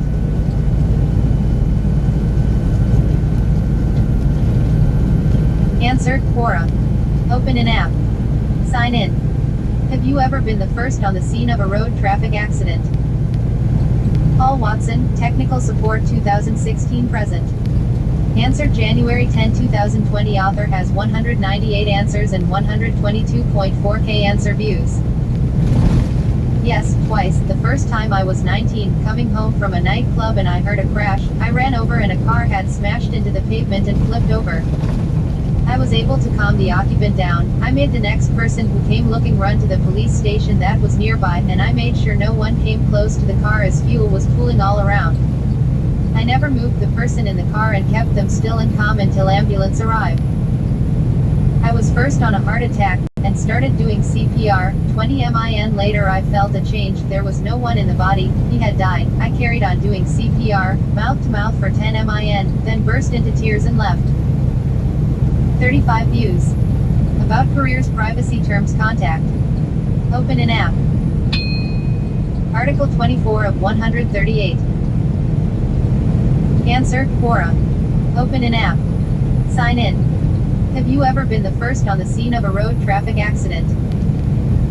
Frank Woodward grew up on a rural dead-end road. Answer January 10, 2020. Author has 1.8k answers and 818.9k views. 60 town over several miles east of Sacandaga Road in Montgomery County. It was about 1,990, driving from about 6 miles away to work on an hour's commute. What I encountered was a driver having fallen asleep at the wheel, westbound, uphill, striking a car head-on. The driver who had fallen asleep was uninjured, but the operator of the vehicle he hit may have broken a leg due to pressing the brakes as he could briefly see that other car cross into his lane. The speed limit continues to be 55 in the area, but warning signs for the curves put their recommendations at 40 or 45 most of the way. Traffic was blocked in both directions once emergency. I never found out just how bad things were. All drivers at least charge here to keep. 62 views. About careers, privacy terms, contact. Open an app. Article 25 of 138. Answer, Quora. Open an app. Sign in. Have you ever been the first on the scene of a road traffic accident? David Curry, worked in or enjoy the following: music, trains, disc golf, reading, writing. Answer: January 10, 2020. Author has 3.1k answers and 3.2m answer views. Have you ever been the first on the scene of a road traffic accident? Yes. Fortunately, nobody was killed or even seriously injured, but it was a bad crash. This happened probably at least 20, about 150 feet in front of me. We were doing about 50 mph. We were approaching a traffic light that was red, but it turned green, so we didn't have to brake much, and so we're probably still doing at least 45 mph. Suddenly, a car crossed the street and over the far curve of the boulevard. The car that ran the red light remained in the intersection at a 45-degree angle. I stopped to ran a red light. He looked at me in a confused state, either on drugs, or probably stupefied by the accident. He did not appear injured, but couldn't get his door open, as the impact must have twisted the frame. I went to check on the other driver, and he was miraculously uninjured as well.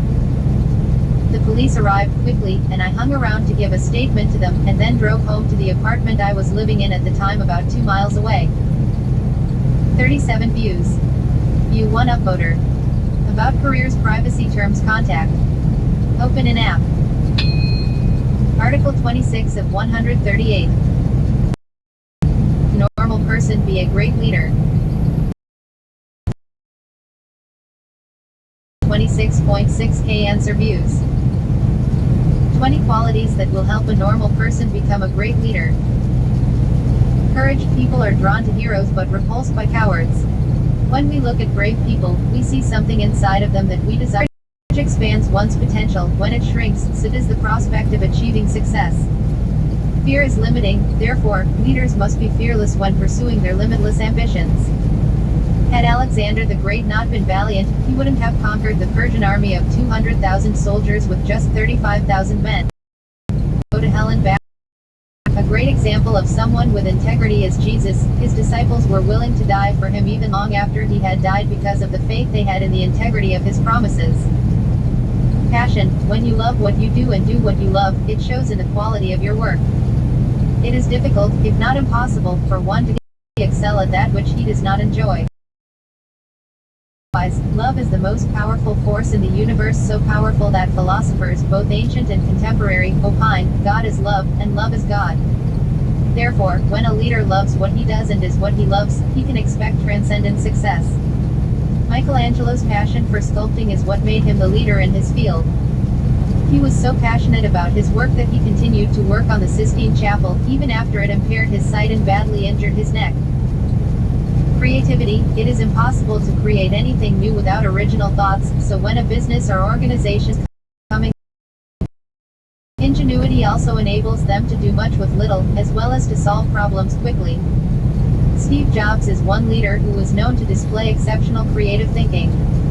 It was his creative leadership that saved Apple from the brink of failure when he took over in 1997.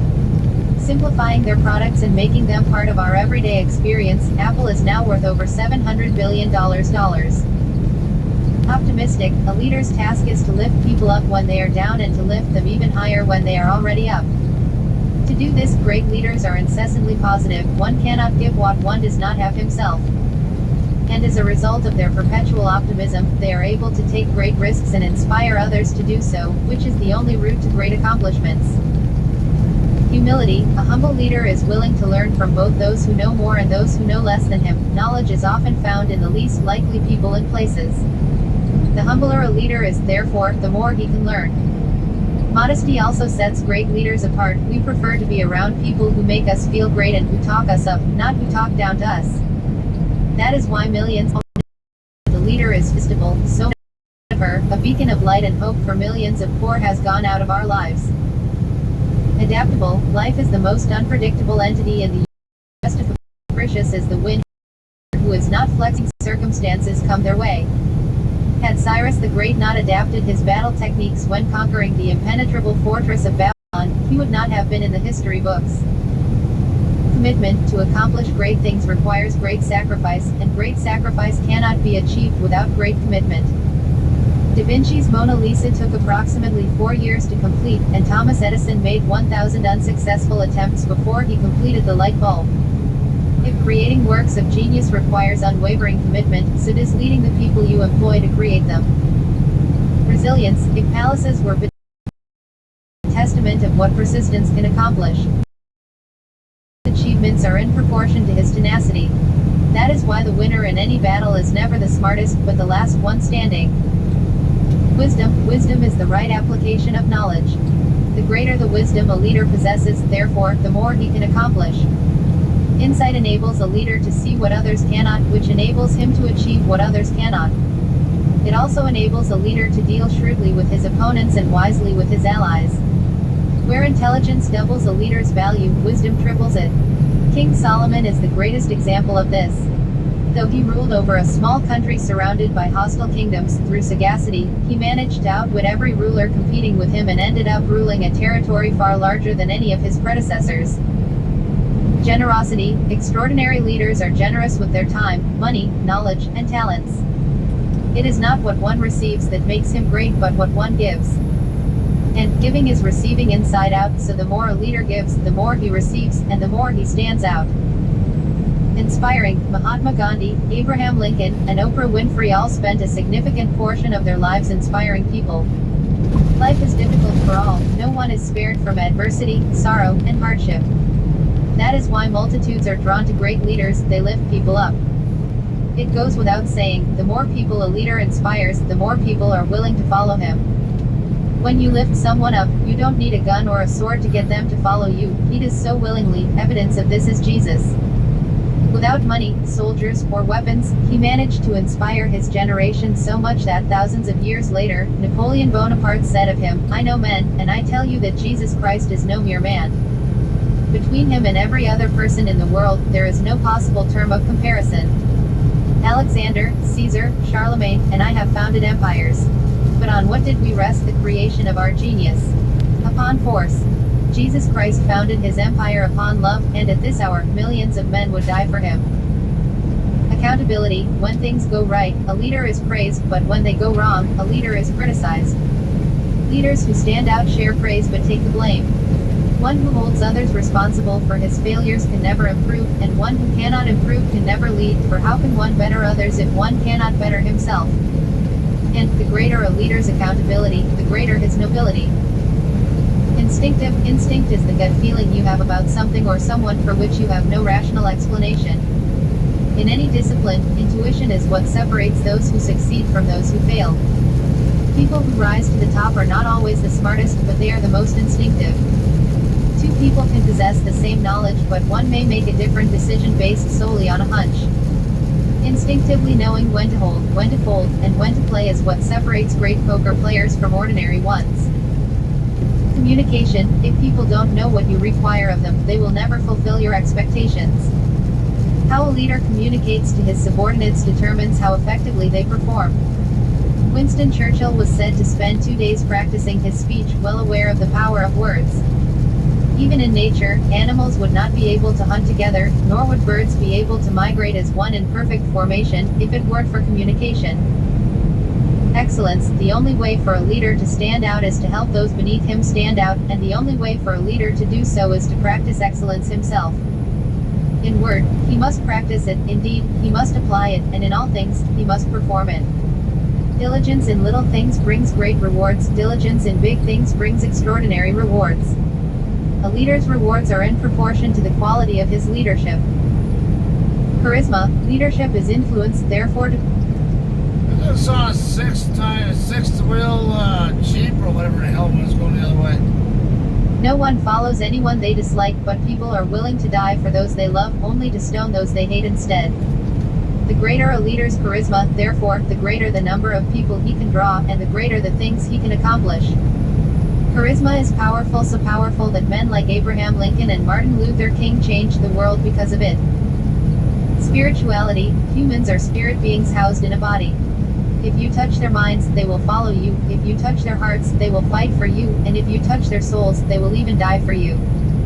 A leader who intends to achieve extraordinary things must therefore be spiritual, for it is from the soul that men create their highest works and do their highest deeds. There is no one willing to die for Bill Gates, but millions are ready to die for Jesus, Buddha, and Krishna, though they died more than 2,000 years ago. 201 views. View 10 upvoters. View sharers. About careers, privacy terms, contact. Open an app. By continuing, I agree that I am at least 13 years old. Good morning, Eric. Read and forest terms of I'm service not and sure, rights. but I think it's something engine related on the tractor. Facebook. Did not appear to be a collision of any kind. It was just a tractor by itself, and 138. it looks like the Military airs.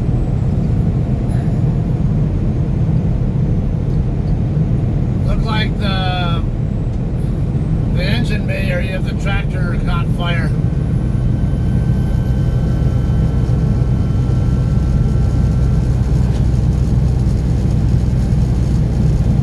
Yeah, I'm tempted to stop for a nap over here at Flying Sea Ranch.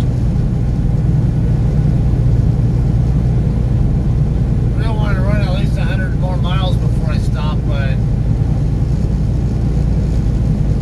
might need to stop there.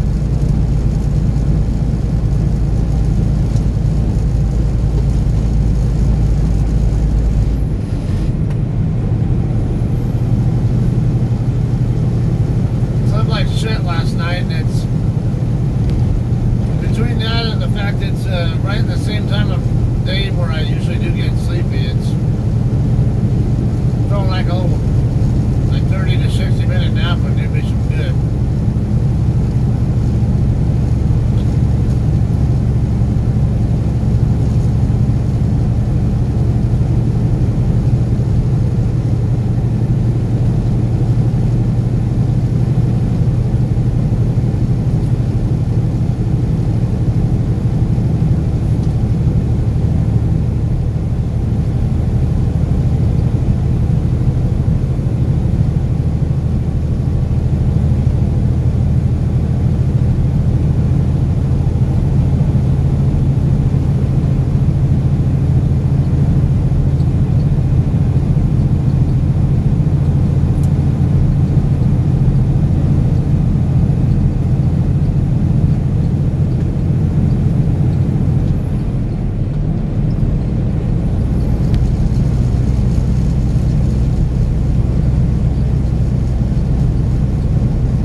I think they were probably okay because it looked like the cab area. Looks like the cab area was mostly intact.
Number of trucks here.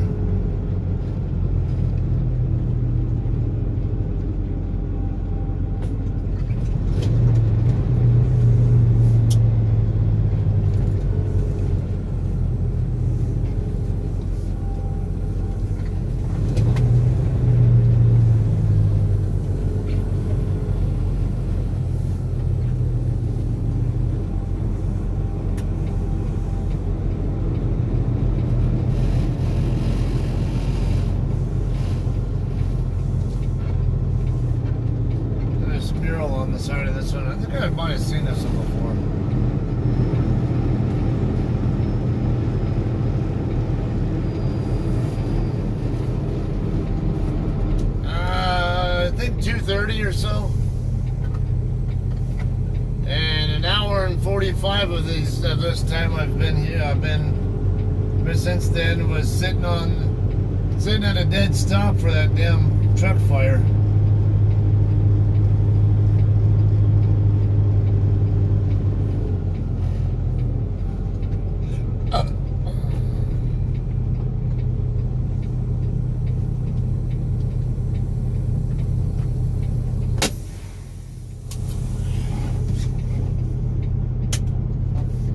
I got a case of the blahs, so.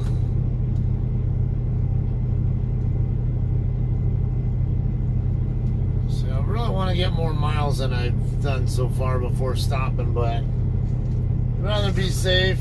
I'd rather be more alert than I actually am, and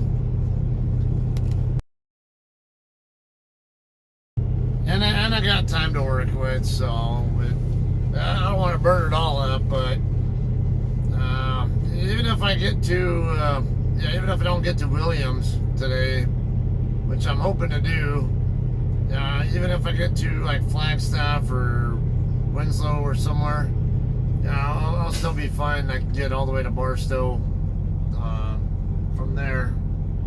Actually, I can make it to Barstow from all the way in the Albuquerque area on a good day. So we're 5 hours in on this, and because if I'm gonna stop here, then I might as well just go ahead and just once I've rested, I'll probably feel better, and I still got over 400 miles I want to do, so I might try to get all that knocked out in one and without doing a 30-minute break. So with that, I'm gonna go ahead and end this stream right here, and then that way it's not more than 12 hours long, and I can have another stream running that I don't have to worry about going over the 12-hour limit. So I'll be back on probably within the next hour or so, and then run as far as I can. As long as I get into Arizona, I'll be happy. Ideally, I want to get at least a flag, if not all the way to Williams. Preferably Williams, so I can get that trailer tire worked on. So, all right, give me about an hour or so, somewhere in that ballpark, and I'll be back online. All right, guys, see you in a bit.